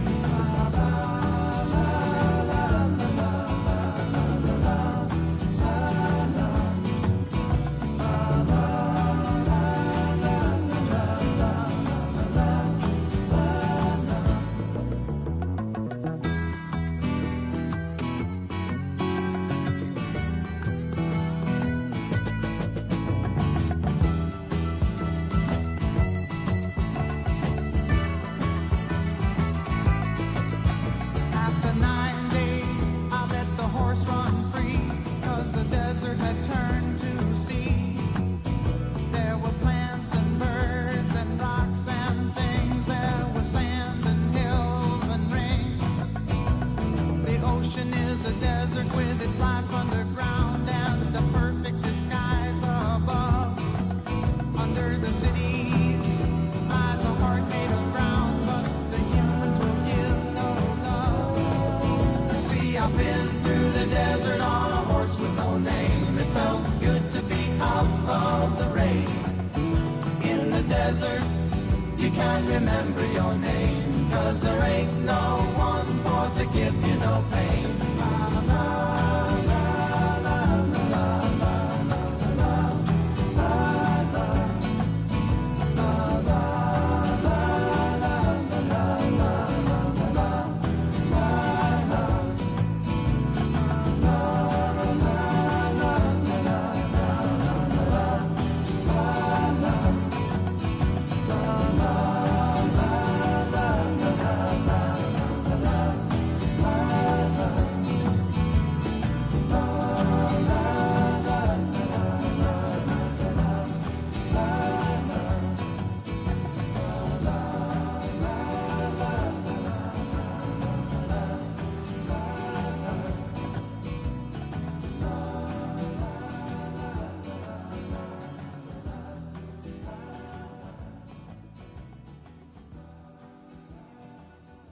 Welcome back to After Hours with Brent and Kramer. You're listening to After Hours. Like, I think I said that twice. Yeah. That's the device cocking, or is it the rooster that actually is outside right now? It's time. It is time. He's going right now. I know. What a gosh. Between cats and roosters and all What a rooster. Goodness. Yeah. Anyway, thanks for tuning in, everyone. We've got the 11:33 nightcap coming up here pretty soon. And do you remember who we're playing tonight? We are playing Our Lady of Peace. Yay! We are. Yeah. We've been talking about comic books mostly and superheroes. Yeah. Kind of been the overall theme for the night. We've touched on quite a bit of stuff. Some things I didn't know, like Action Comics #1 going for $6 million. That's insane. You ever watch a show back in the 80s called Steven Spielberg's Amazing Stories? Yeah.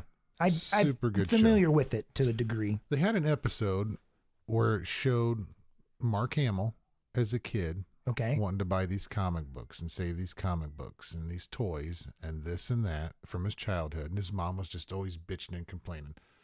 So one day, I think he was, I don't know, a week or two later, he packed all of his shit up and left and went out on his own and just kept bumming around and buying this and that from his childhood that he wanted.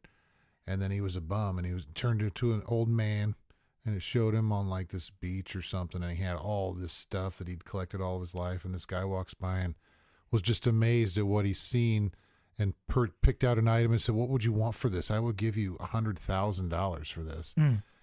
And the guy, Mark Hamill's character, was destitute and needed money, and he was like, "Yeah, I'll sell it to you." And then the next thing you know, he had a sale and was just a billionaire. Strange story, or amazing stories. Good stuff. I'll never forget it. Huh. That's weird. Were they like shorts then, basically? It was a half-an-hour show. Yeah, that's cool. Yep. There's a lot of good stuff from that time that's no longer out. Like, I just missed the A-Team.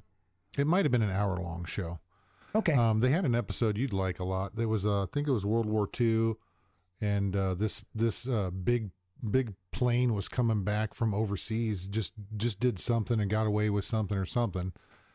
And they were coming in, and they noticed that their aircraft, their landing gear had been damaged, and they're like, we can't land, and they're just tripping out. And at the end, this guy takes out this sketch pad and he draws the underside of this plane and draws in this undercarriage and then the landing gear, and you see like this cartoon landing gear come off this plane, and the plane comes down and lands. Brilliant. Yeah, That's pretty cool. it's a pretty cool show. I've thought about that kind of stuff when I've drawn before, or when I play video games even. It's like there's was it you and I that talked about the guy that developed VR, who developed a headset that'll kill you? No. We didn't talk about this? No. Okay, so the guy that designed the Oculus, the VR guy, he is obsessed with virtual reality, and he's actually designed a virtual reality. Let me look at this real quick. Where it kills you. It'll kill you. What a great. He says he hasn't brought up the nerve yet. He hasn't tested it enough yet, the prototype, prior to actually trying it on for himself. But it's basically, let's see, VR headset that kills you. Here it is. Oculus founder. Man, this guy. I don't know why I was reading this or how I came about this. Because you're a morbid bastard. No, because I had thought about, when your avatar plays a game online, if you're playing Call of Duty and your avatar just dies over and over and over and over again, I thought, wouldn't that suck to be like trapped in a perpetual hell as a video game, avatar? That's been made in a movie. Remember Jumanji? Yeah, but I mean, 1980s. I could just see, I think there's a whole series too of YouTube videos out there now where they make fun of that, where like the same actor basically gets shot and then he stands right back up and he's like, I'm ready to go. Bam. And then the same guy stands up again, and it just over and over and over and over again, just until you get to like level 2, or something silly. But this thing, it's got these things right here on top. If you look, I'll describe. If you die in the game, you actually die. Yes. Yeah. It sets off these electric charges. This guy's a weapons developer now. And, but discharges 3 explosive charges into basically the front of your brain, and it kills you instantly. So once you get this specific screen that it triggers, if you die, then it's game over. If you trigger the game over screen, it's actual game over. Yeah, I'm good on that. I'm good on that too. I'm never going to put a VR headset on now, ever. Yeah, because dude, for real. I wasn't hip to do it to begin with, so why would I start? Well, now? isn't that crazy though? That if you can think of it, But so, what do you think of Spawn? I'm not a fan. Okay, I was in the 90s when it first came out, just because it was Todd McFarlane. But then you got that's what I was going to get. I'm getting to that. You like McFarlane? Yeah, I like McFarlane a lot. What else has he done besides Spawn? Amazing Spider-Man. He did a bunch of or the best, or I don't know this. I'm asking. He streamlined some art techniques in Amazing Spider-Man that blew up. I mean, it was pretty sought after stuff. I mean, everybody wanted it. Well, After he left Amazing Spider-Man, the artist that took on after him tried to mimic his same, style. Like he wouldn't just be a strand of web come out. He would shoot a strand of web that had web wrapped around that web, and it was really intricate and designed web. I mean, it was really, really nice stuff. I'm familiar with his artwork a lot because I really love comic book art, and I've seen all of his stuff. I just didn't know who all he had illustrated for. So it makes sense that he's illustrating for Amazing Spider-Man and then doing Spawn. But he did the animation for a music video that I showed you a while ago. Do you remember when we were watching Ghost? That and then I played for you that Pearl Jam video. Yep. Do the Revolution. Todd McFarlane animated all that. Yep. And I'm going to play that song here in a bit since we've been talking about that. But the animation in that, clearly right off the bat, that's the style you're talking about, obviously, because I knew the minute the video, I was like, oh, I've seen that guy's animation before, and it was, of course, probably because I'd seen it on Amazing Spider-Man and Spawn and stuff like that. Well, when he started his tenure at Marvel, he wasn't there a whole hell of a lot of time, but he made enough change to the point of he scooped up a handful of the other greatest artists that Marvel had, and said, let's go over here and form this own company, and he did. It's called Image. That's where Spawn came out of. Jim Lee went over there. Lee Feld went over there.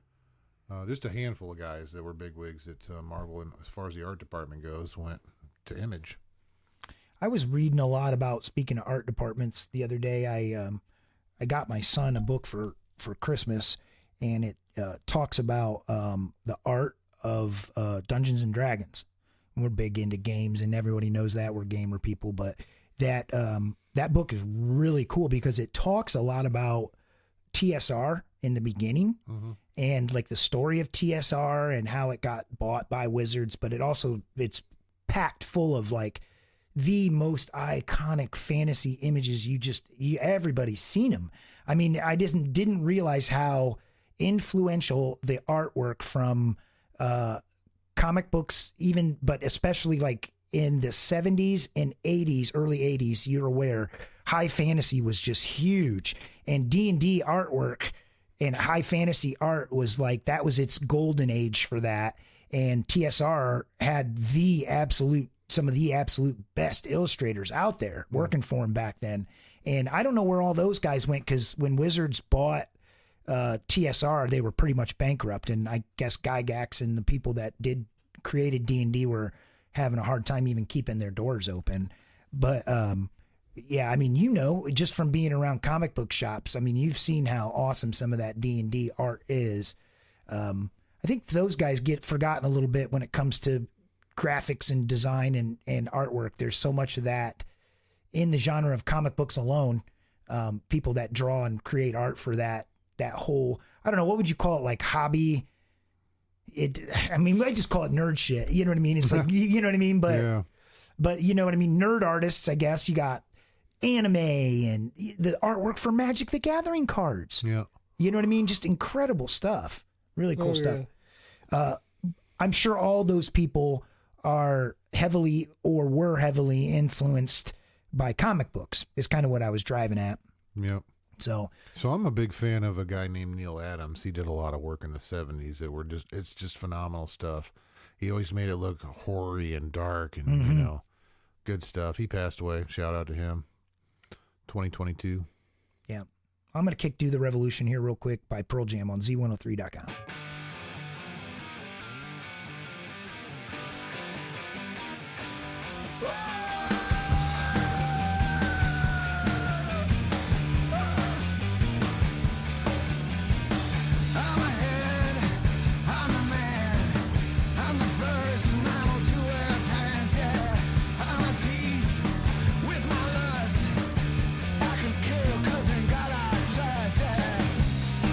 It's evolution, baby.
Z103.com. You're listening to After Hours, Brent Kramer. That song, listen to the lyrics to that sometime if you haven't. Pretty good. It's I get down with that. I don't like Pearl Jam a lot though. That's one of the few songs of theirs I like. I'm not a fan. Yeah, not a huge fan. I know people get like incredibly like crazy about them. Like Fish. You know, people just get really excited about that band too. Grateful Dead. You ever get really excited about the Grateful Dead? No. No, me neither. No, sir. I'm sorry. Sorry, Grateful Dead fans. But Sorry, Fish fans. I've never heard of Fish. yeah, well. Aren't we the dicks? That must mean something. That's true. That's true. When Disney did Werewolf by Night, did they do other shorts like that? I can't imagine that was just, why did that come out? Can I ask you that? What was this? You know what? I'm glad they did, because for me, it was kind of a saving grace, because the rest of the shit they put out was all trash. Like I said, who wants to watch a little girl called Kamala Marvel, whatever her name is? That's Miss Marvel, a little girl. Like, come on, man. I mean, was that a spin-off though? Like a short 1 hour thing like Werewolf by Night? It was an actual show. Okay. It had episodes. I'm trying to just figure out why they did a 1 hour spot of that. Was it like a Halloween special or maybe it was to test the waters to see if it was going to be popular or not. Yeah. I don't know. I wish they would have done more of that. Yeah, me too. That was pretty good. What about seeing Tomb of Dracula go to? Oh, that'd be awesome. That'd be badass. That would be awesome. Who would we get in that? We'd get Van Helsing, we'd get Dracula, we'd get Blade, we'd get Harker, we'd get you'd get a handful of people in the 70s that are cool. name, but yeah. It was a good series. We'd get, does anybody? Again, Neil Adams did the first cover. Oh, right. So it's beautiful. Well, you were kind of telling me that the first appearance of Man-Thing is surprisingly worth more money than money than your car. Yeah, and interestingly enough, we got the 1133 nightcap coming up here, but we should talk a little bit about that deep dive we had with Swamp Thing and Man-Thing. Yeah. Because we were arguing. We were asking and posing the question, which came first, Swamp Thing or Man Thing? Because they're both very similar characters. Well, they're actually not very similar, are they? Because Swamp Thing started human and Man Thing also human, but different ways they got there, or? Yes. Correct. Okay. Swamp Thing was magic?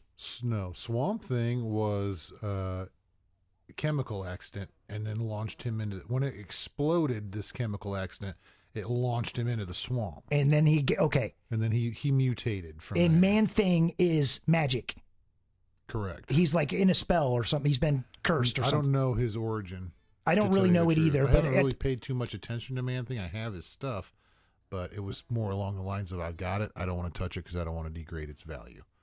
If you look at him, Man Thing's clearly different with his face and has more tentacles and absolutely, absolute different powers for sure. All the way. But they do look sort of like they're both kind of like vegetable-y, like is what I'm getting at. Yeah, and swampy, a swamp creature. Swamp creature. So we weren't sure which had came first, and then we had asked the question if Marvel and DC were like, oh shit, they came out with this, we better come out with that. But what did we find out? That Man Thing was first by May of 71. Correct. No. Yes. May of 71. 1971. And Swamp Thing was July of 71. Yeah. And House of Secrets was Swamp Thing. Now, if you look at that scenario, you could pose the question, did DC, an artist at DC or a writer at DC, look at Man Thing and go, hey, I've got a fucking story for this. We can launch this guy in a chemical explosion into the swamp, and then he'll gain some That's what I'm driving at. Man Thing powers, you know? That's what I was driving at. Yep. I don't know if they scrambled that, because Swamp Thing turns out it seems like to be, would you say, more well-known than Man Thing? Yes. I would absolutely. too. We looked up that House of Secrets, and that was many thousands of dollars. His first movie came out in the 1980s with Adrienne Barbeau. I know. Babe. She was in The Fog. Everybody knew her breasts back then. Yeah, they look good in The Fog. Yes. The Fog. Oh, absolutely. My gosh. Adrienne Barbeau. Yeah, Babe. Stevie Wayne coming at you live from the lighthouse. Go back and check out our Halloween episode if you want to hear about us talk about The Fog, which was that was a good episode. That's the episode where we Monty, if you listen to this episode, if you haven't seen The Fog, or listen to the vlog, Yeah. please check that movie out. Yeah, it's really good. I liked it. I liked the. I was instantly be drawn into that storyline. You asked how I got into Red Skull, and I would instantly be drawn into that storyline because of the history and the arcane in that story in the beginning. And I love a good backstory. I love a story where the guy stumbled upon an arcane artifact, or the mad scientist opened the tome of knowledge, and I like that kind of shit. Yep, me too. I just think that's pretty neat. The Tesseract. The Tesseract, totally. Yeah. You know, Hugo Weaving plays. Yes. He also plays V for in V for Vendetta. He also plays the lead elf in. Elrond. Elrond. Yeah, he plays Agent. He also plays Agent Smith. the Agent Smith. Yeah. Yeah, he does a lot of that stuff. But Rest in peace, sir. Is he Rest in gone? peace. He is. No way. Unfortunately, yes. Oh, I didn't know that. Yeah, it was last year, I believe. Last year or the year before that. Oh no, that's tragic. I really liked him. Yep. I hope that's not the case, but if it is, that's sad. How do you spell it? I think it's Weaving, Weavering, Weavering, Weaving, Hugo, something or other. I'm sorry. Hugo Weaving's still alive. Thank goodness. Thank God. More bad information on After Hours. Whew. I had We the don't even need Cody here for I that. had Cody syndrome. Oh, gosh. I had the Cody syndrome. Whew. Okay, Hugo. My Wow, bad. dude. Now that I fact checked, Hugo Weaving is still among the living. Thank goodness. Because we really like you, Hugo. Welcome back. Hugo, you just got a real life reaction to It was how a I would. check. It was a life check. If you were listening and you were like, I'm not dead, and we at least we didn't be like, oh, that's good. That guy's a piece of shit. I didn't like that guy. Oh, he's a good actor. Did you watch the Lord of the Rings stuff? All that? I did. Did you watch the Rings of Power stuff? That's new. Rings. Oh, dude, that was a great. What happened in the next season? I don't know. What happened to it? I was watching a spin-off show. I liked it too. A lot of people hated it. You know that? A lot of people hated it. I was watching a did spin-off not. show from the movie called Willow, which is an actual movie adaptation of a comic book too. But they did a series Isn't on that. Val Kilmer in that? That was a series too that was just so good. Where's the second season, man? Where's that? Willow. Yes, Val Kilmer. Yes. Yeah. He played Mad Mardigan. Mad Mardigan. Yeah. Mad Mardigan. Yeah, that was cool. So the series, awesome. It was awesome, dude. Check it out. If you like Dr. Sleep to complete that Shining fix, Yeah. dude, Willow, man, you gotta I've seen watch it. Willow. It doesn't have Mad Mardigan in it, but he's referenced. You gotta watch it. And it's a TV series? Same actor plays Willow. Of course. Super Nice. great.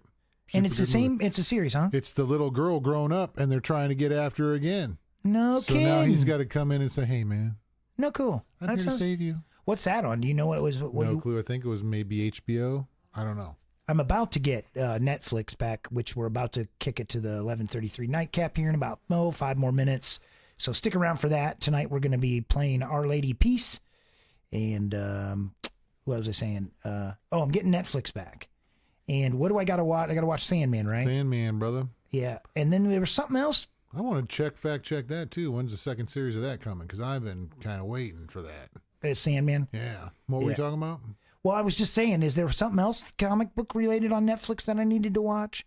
I can't remember. I need to make a There's list. so 'cause many thousands of things you need to watch. I know, man, but I don't spend enough time watching TV. I spend a lot of time reading. Like I said, I read some of Tomb of Dracula, which was incredible, dude. Such great artwork in that, man. It's so good. Did like the to see Aliens do a that. comic book? Oh yeah. Yeah. Yep. Okay. Good stuff. Bet that was good. Yeah, they did printings, multiple printings of that, so you can get some cheaper issues of that high grade for cheap. Do they ever do things like, say, take John Carpenter's The Thing and put it into comic book format? Yeah. They do? Yeah. No shit. Yeah, I got a movie adaptation of Batman with Keaton. No shit. Yeah. I Been wonder doing if that they. forever. They got The Deep. They got all that stuff. You remember the movie The Deep? Yeah. Yeah. Do you remember the movie The Abyss? Yeah. That was good too. Yep. That was a great movie. That had what's his face? Reese from Terminator. I can never think of the guy's actual name. Yeah. He plays the Navy SEAL guy. Yeah, his name's Michael Bean. Yep. Is it like Sean Bean? Sean Bean? Everybody always says Scene Bean. No, he doesn't die as often as Yeah. Sean Bean does. Scene Bean dies all the time. Yeah, everything he's in. Yeah, Scene Bean always dies. He doesn't die in... He dies in Lord of the Rings. Yeah, but I know he's in Ronin. I don't think he dies in Ronin. He just gets kicked out of the little party. Have you seen that? Ronin. It's got De Niro in it. Ronin. No, It's real I good. think about the guy, the French guy, the tall It's French got the French guy. It's De Niro. It's got I don't remember him in Scene it. Bean. It's got... Oh, that's right. He plays the fucking asshole that's Yeah, impatient and wants his shit and yeah. like something. And he's an asshole. Yeah, and it's got... I think he does die in that, dude. I think he dies in that. I know he gets a fucking gun I'm pretty deal. sure he dies in that. It's Screwed just up. him and the French guy at the end, and the French guy's fucking injured bad. Yeah. Oh, I think a lot of people do die. I think they kick him out of the group though, or something. He gets killed. or maybe he gets in killed. that movie, Okay. yep. I haven't seen that in a while, but that's good. I wouldn't mind seeing that. Scene Bean is... Yeah, he does die in Lord of the Rings. Dies in Goldeneye. That was his first He death. doesn't die in Silent Hill, I don't think. He's in Silent Hill. I don't know about that. I Yeah. don't remember that too much. I got a little bit into it. It's creepy and cool, and then I just kind of lose interest. Yeah, it's kind of weird. It was better if you played the game, which came out on the first PlayStation, which was pretty badass. It scared me. It was really good. Back to John Carpenter and The Thing. I could look for a... That'd be cool to have... Guarantee that's out. I'm sure it is some too. form, yep. I almost guarantee $1 million we could look it up and find one. Yep. I think I think that would be cool to have. Yep. I really like that film. It's Me too. it's based a lot on H.P. Lovecraft's the Mountains of Madness, the short story. I guess it's a pretty long story, but it's about this Antarctic expedition that travels from Miskatonic University down to Antarctica to do these borings with this newly developed drill. And keep in mind, this came out in the 30s, right? Like, was when this stuff was written. And on into that era. But Lovecraft inspired a lot of people, the whole Cthulhu mythos and all that. But at the Mountains of Madness centers around this expedition that uncovers these entities that are basically frozen in the ice, and they find this vast city of like ancient civilization, millions of years old, inhabited by these things because humans haven't been down there, and so they kind of awaken that ancient evil and leave and all this other stuff, and then they warn no one to ever go back again, and now someone's going back, and but I haven't seen The Thing in a while, and I did see John Carpenter talking about it though recently on a documentary I was watching called Blumhouse puts it out. It was something about horror, but I'm just started watching a series by John Carpenter called Tales of Scary Suburbia. he's a scary looking dude himself. Have you seen John? Yeah. John's a scary looking dude. Yeah. Yeah, John is scary. I'd still have him as a house guest. Oh yeah, he's a nice dude. Twice. He seems like he was talking a lot about Halloween, obviously because it was about horror icons and stuff. And I guess the budget for that was largely spent on the camera, and they didn't have a lot of money. Jamie Lee Curtis bought her own outfits and her own wardrobe and Her own panties. yeah. Whoa.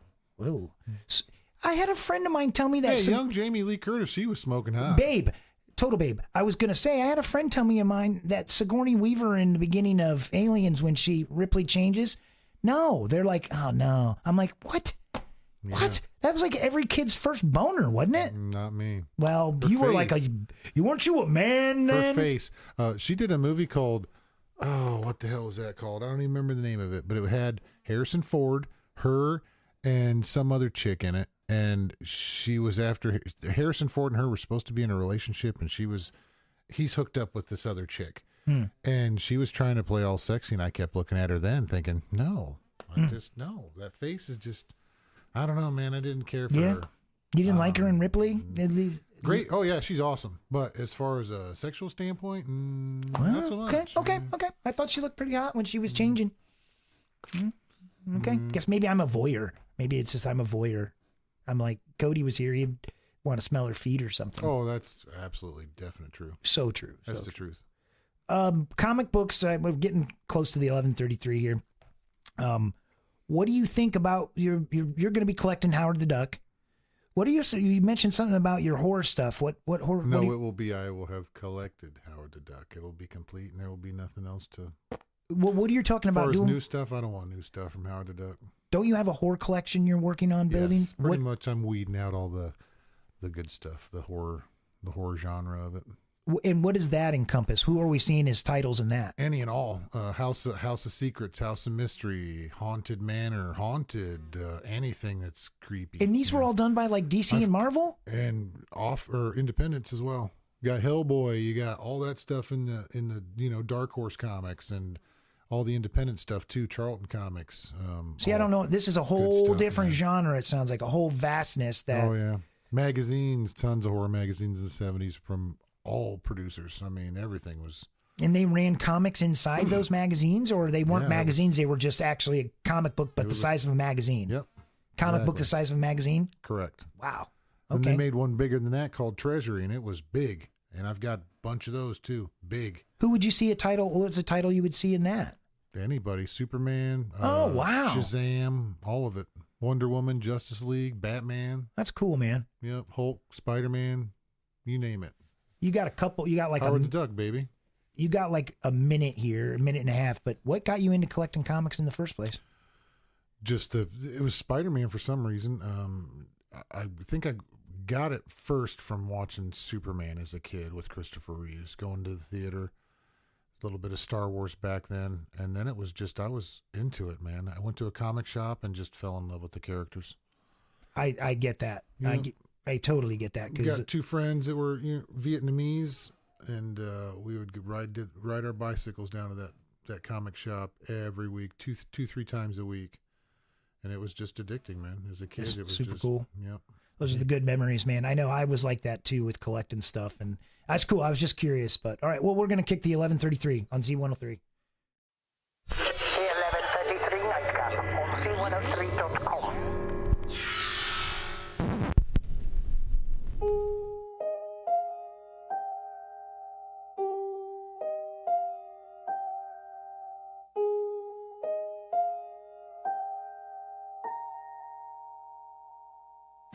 Throw away the radio. Suitcase keeps you awake. Hide the telephone in case you realize that sometimes you're just not okay. You level up, and it's not alright now. You need to understand there's nothing strange about this. You need to know your friends. You need to know that I'll be waving my hand, watching you drown, watching you scream, quiet all alone.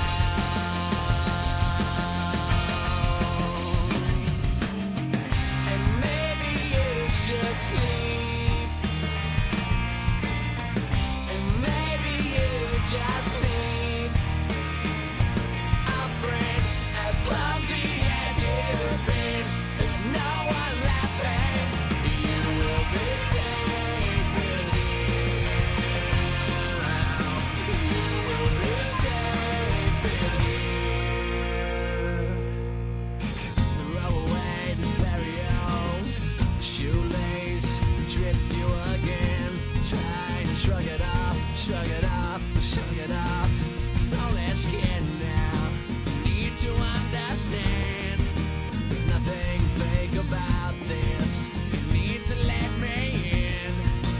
Watching you and I'll be waving my hand. Watching you drown. Watching you scream. No one's around.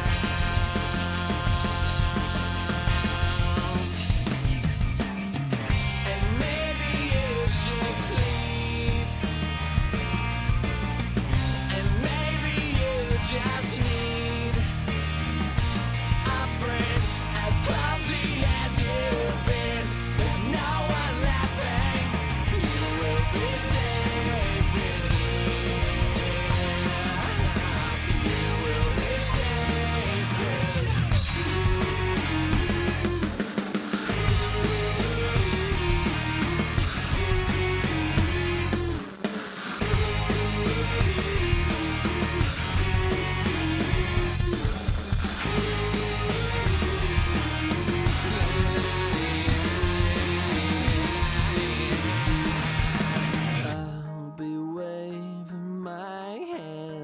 watching you drown, watching you scream, quiet or loud. And maybe you should sleep,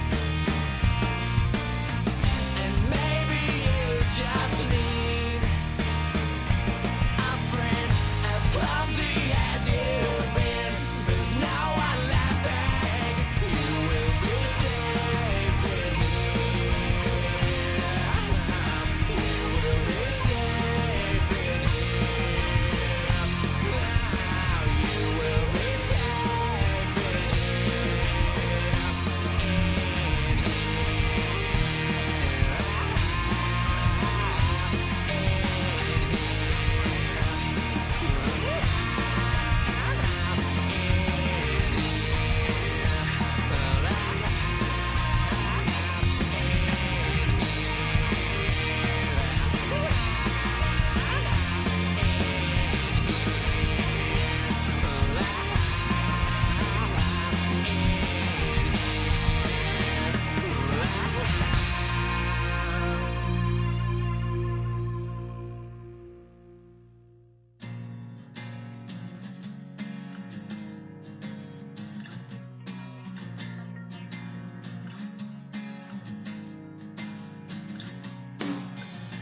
Do you worry that you're not liked? How long till you break? You're happy cause you smile, but how much can you fake? An ordinary boy, an ordinary name, but ordinary is just not good enough today.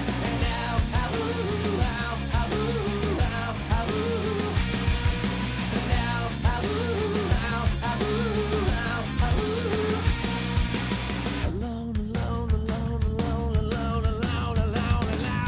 I'm thinking why, yeah, Superman's dead, yeah, with it in my head,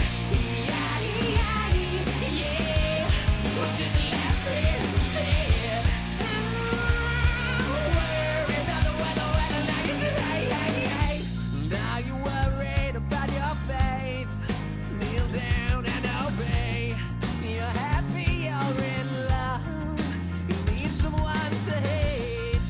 An ordinary girl, ordinary waste, but ordinary's just not good enough today. Alone. I'm thinking why, yeah, Superman's dead, yeah, with it in my head, yeah, we'll just laugh instead. Worry about the weather like it's right now.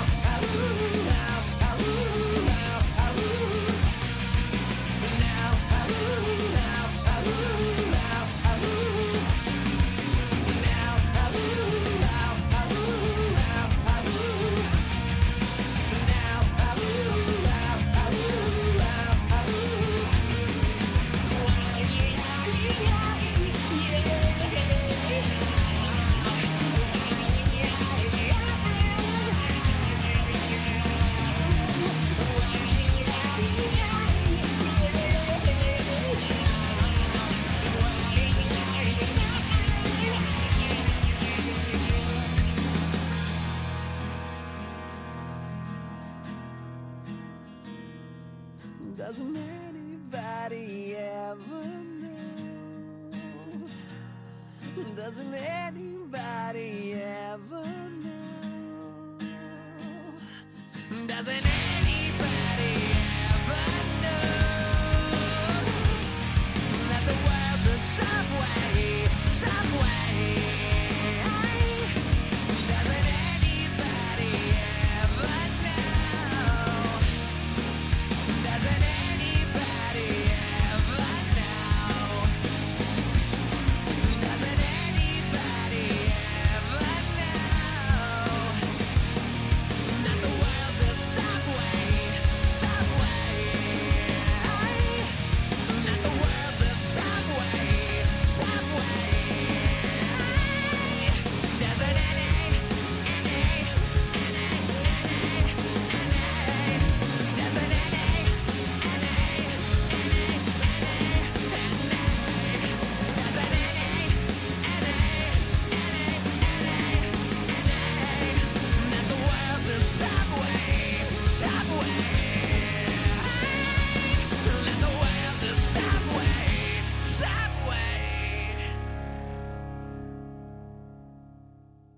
Welcome back to Z103.com. And I don't think we're recording because I see no lines Well, we are. coming We're in. recording. No.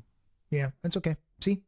Excellent. Yeah, we good. We are recording. Yay. Yay, we're good. We made it. Yeah, no, at least we check. Oh, gosh. Yeah, we've I'm lost. paying attention now. I'm looking. That's good. That's good. No, we good.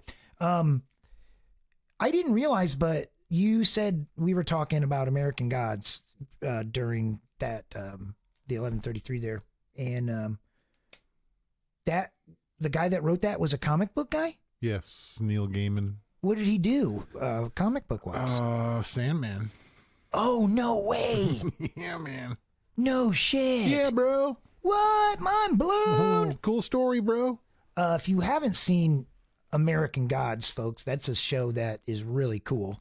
And there's a lot of superhero elements for sure in that, even though they're gods, basically the old gods, and a lot of lesser known gods from around the world or other cultures and stuff like that. But they're all existing in this modern world, losing followers to media, right? More or less, or Right. computers. The digital age is what it is, but which is pretty prophetic. Which, before I forget, I want to give a shout out to a couple of shows that were pretty kick-ass for me. The Boys, which came out of an independent title. That was a good show. Also, something else was good, and I seem to have slipped the train of thought again. Well, if you think of it, just jump back in. Sure. But no, American Gods, fantasy drama television series based on Neil Gaiman's 2001 novel of the same name. It was done by Starz. Also, that other show is called, it was from PlayStation, Sony PlayStation. Okay, What was I got? I told you to write it down earlier. you did? Sony PlayStation? Oh man, I don't know if I did You write didn't it down. down? I'm looking over my notes, and I don't think I did. I forgot what that was. It was Preacher? It was called Powers. Oh, okay, So that was a good one, too. that's cool. Yeah. Preacher was a TV series. Preacher was a TV series. Did that- AMC. It was pretty good. Yep. Wasn't too bad, but I liked American Gods. There's quite a few people in that had really good played really good roles. The guy that played Mad Sweeney the Leprechaun, that guy got he was the surprise star of that. He ended up becoming. I didn't realize how important he was gonna end up getting in that. And I'm not trying to ruin it for folks, but check that out, man. That guy was a cool character. And then we talked about Constantine earlier, and we were talking about best portrayal of the devil on film. One of them, I think, Viggo Mortensen from The Prophecy, and Peter Stormare in Constantine. Yeah. Viggo doesn't get enough credit for that devil portrayal. The guy that plays the lead in that was on Law and Order or something. Wasn't he? I can't think of that guy's name. The male lead guy in that. The guy the angel. I remember Christopher Walken. Yeah, Christopher Walken was in that. It's been a minute since I've seen that movie. Yeah, that was good too. It was Eric Stoltz, wasn't it? Eric Stoltz. Yes. Yeah. You're 100% right. Yeah, Eric Stoltz. Thinking about that, I was like, yeah, that's Eric Stoltz. Yeah, that's a good movie. Because I kept thinking back, okay, let me picture that guy's face real quick. Because I remember him dealing with that little kid, that little girl, Yeah. and passed on that soul to her, pretty much. There was kind of you see that movie Legion that came Yes. out? I thought that was pretty good. Dennis Quaid. That kind of had a kind of similar kind of feel to that. Yep. But no, Peter Stormare plays Chernoborg, the Slavic god of darkness, death, and evil. And he, of course, plays that role great because he always plays every role really well. He's in a movie where he plays a doctor where he switches somebody's eyes out. Is that a Tom Cruise movie? Might be like Minority Report or... I don't know. I don't know. I don't like Tom Cruise at all. I fucking hate Tom Cruise. So I know that in Gods and Monsters, that one at McFly is in Gods and Monsters. Yeah, he is. Yeah, McFly yeah. Sr. Yeah, I can't ever think of that guy's name either. His name is Glover. Yeah, what's he? Crispin Glover. Crispin Glover. Yep. Thank you. But that was really good. So how many seasons of that did they have?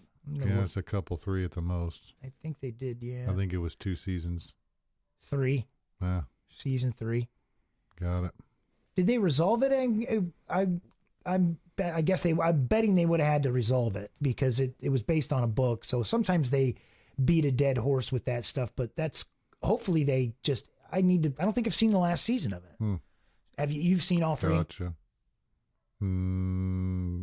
Probably. Yeah, I think you would have. I just I can't remember how it ended. So That was quite a while ago. don't dude. spoil it for me. Don't spoil it for me.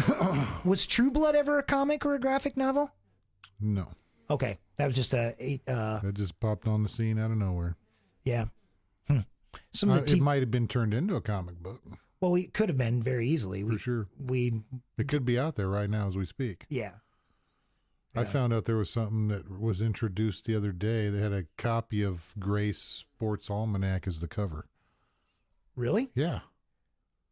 Like from Yes. Back to the Future? They had that exact cover. Really? Yeah. And it was graded, like high grade too.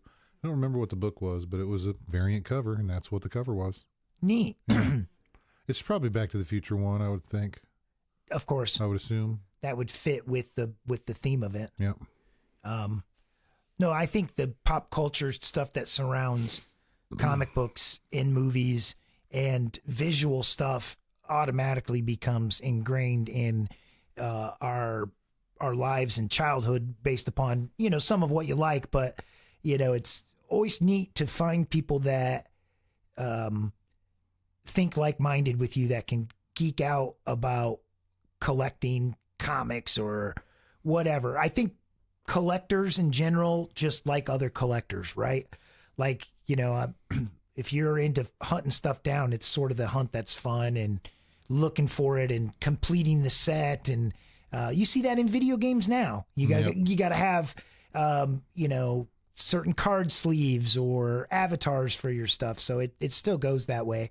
Yep. You're just collecting stuff online, which seems super weird to me. Yeah. But there's variants of video game cartridges. Am I correct? Like certain special edition Nintendo cartridges, Or or maybe a flaw that happened at the end of the run. yeah, Some kind of stupid shit that, it's the same game. yeah. No, people can find. One of the things I noticed when my son goes out to check clothes. I noticed it when we were looking at some stuff. When we were looking at your stuff, he knows how to check them, like the seam. He was like spinning it, and he's like, "Oh, this is double stitched."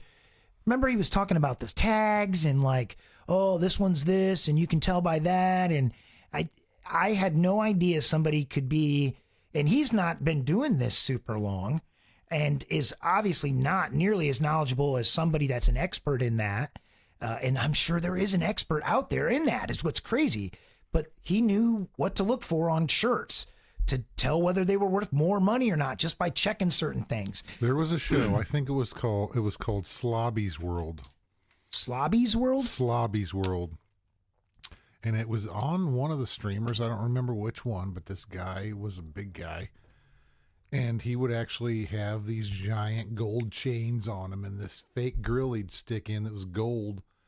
And he would do the same thing. He would go shopping, thrifting, and shoes, and just like he's got stores, full of it, and he's obviously making it. Big money.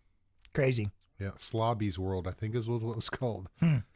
Well, people, I think the fact that there is such a collector's market out there is that people sometimes don't even know what they're throwing away, though, right? Like, you know what I mean? Like, I've come to the conclusion of any concert shirt, it doesn't matter who the artist is. No, it's worth something. Like Dolly Parton. Yeah. No, it's weird. People collect different colors of Game Boys, and people collect different colors of what is it, the NES 64 or whatever it is. Like there's variant colors. There's just different colored controllers. Oh yeah. You know what I mean? People get nuts about special edition this and that. So talking about all this collecting stuff all night long, and we're getting towards the end of the show here. We got about 4 more minutes here, but then stay tuned afterwards for Night Flight Jazz, which is coming up here on the Z. Our buddy Don Murley will be taking you through the rest of the night with that. It's going to be super cool. But people will collect anything. You know what I mean? Comic books. Toenails. For real. Earwax. For real, dude. People, there's oddities. Lint. Belly button lint. There is oddities collections where people sell that stuff and buy in stuff, like all kind of weird stuff. Now I don't think you can, like, taxidermy is a big thing. That Hair people, trimmings. Yeah. I'm sure we can go Have on. every bit of hair since I was a child. Well, that would sound like That's so morbid. You know what I mean? Yeah. It's just creepy. people do it, though. Oh, yeah. I mean, I'm sure people think we're weird for the stuff that we collect, but I guess not nearly as weird as collecting toenails. Yeah. But if you do collect toenails, okay, I would be happy to donate to your collection. Oh. Just reach out to me. And what do you think the going rate for toenails is? Oh, man. You look like you probably know what a jar of urine goes for. Oh, man. I'd say probably $250. $250? Okay. Okay. For some toenails? $250 for some urine. I figured you would know that. Yeah. Yeah. Okay, right on. Okay. All Yeah, right. toenails, it's kind of a niche market. I think. Niche market. Yeah, you gotta let me make some phone calls. Let me get my Rolodex out real quick. Yeah. Let me make some phone calls. I'll Get be back on the with you. interweb. Yeah, of course. Oh, yeah, exactly. You'll have to use an onion router. Have you heard of those before? You know what that is, I'm sure. Yeah, I don't need any of that. I'm pretty much blockaded up. You're not coming through. Yeah, of course.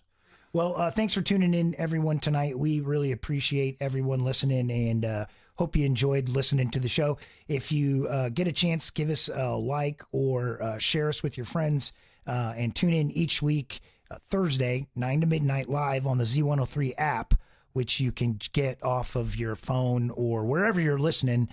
You can just type it in on the internet, which the easiest way to find us in that regard would be just to type in an internet search, After Hours, Z103.com. Excuse me. From there, you'll get all of our past episodes. You'll be able to see where all of our stuff is on Spotify, Apple Podcasts. It goes to YouTube. It's out there everywhere for everyone to check out. We encourage you to go back, listen to the older episodes. Look at it. Yeah, Look at it. Exactly. Do it. And yeah, share us with your friends. We do this show every week, so look forward to new episodes and different topics each week. But you're always going to be getting kick-ass tunes and yeah, some. And the fellowship. And the fellowship. The fellowship. Which you listeners that do listen, and we see you and see the response, and we appreciate it. So thanks very much, and have a good night, everyone. Have a good night. Peace.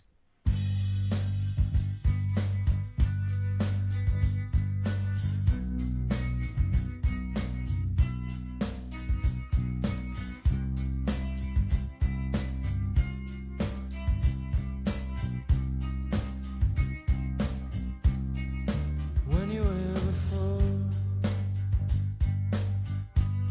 couldn't look you in the eye. You're just like an angel. Your skin makes me cry. You float like a feather in a beautiful world. I wish I was special. You're so fucking special. But I'm a creep. I'm a widow. What the hell am I doing here? I don't belong here. I don't care for her. I wanna have control. I want a perfect body. I want a perfect soul. I want you to notice when I'm not around. You're so fucking special. I wish I was special. But I'm a creep.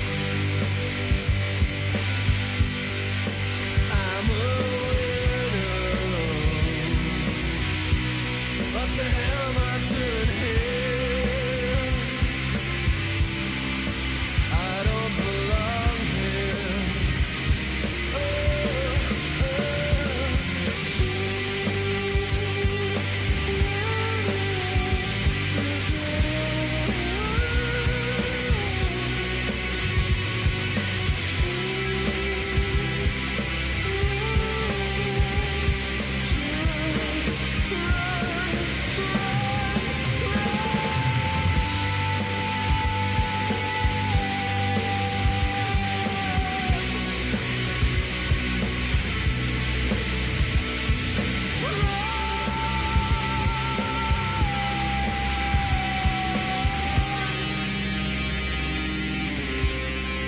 Whatever makes you happy, whatever you want. You're so fucking special. I wish I was special.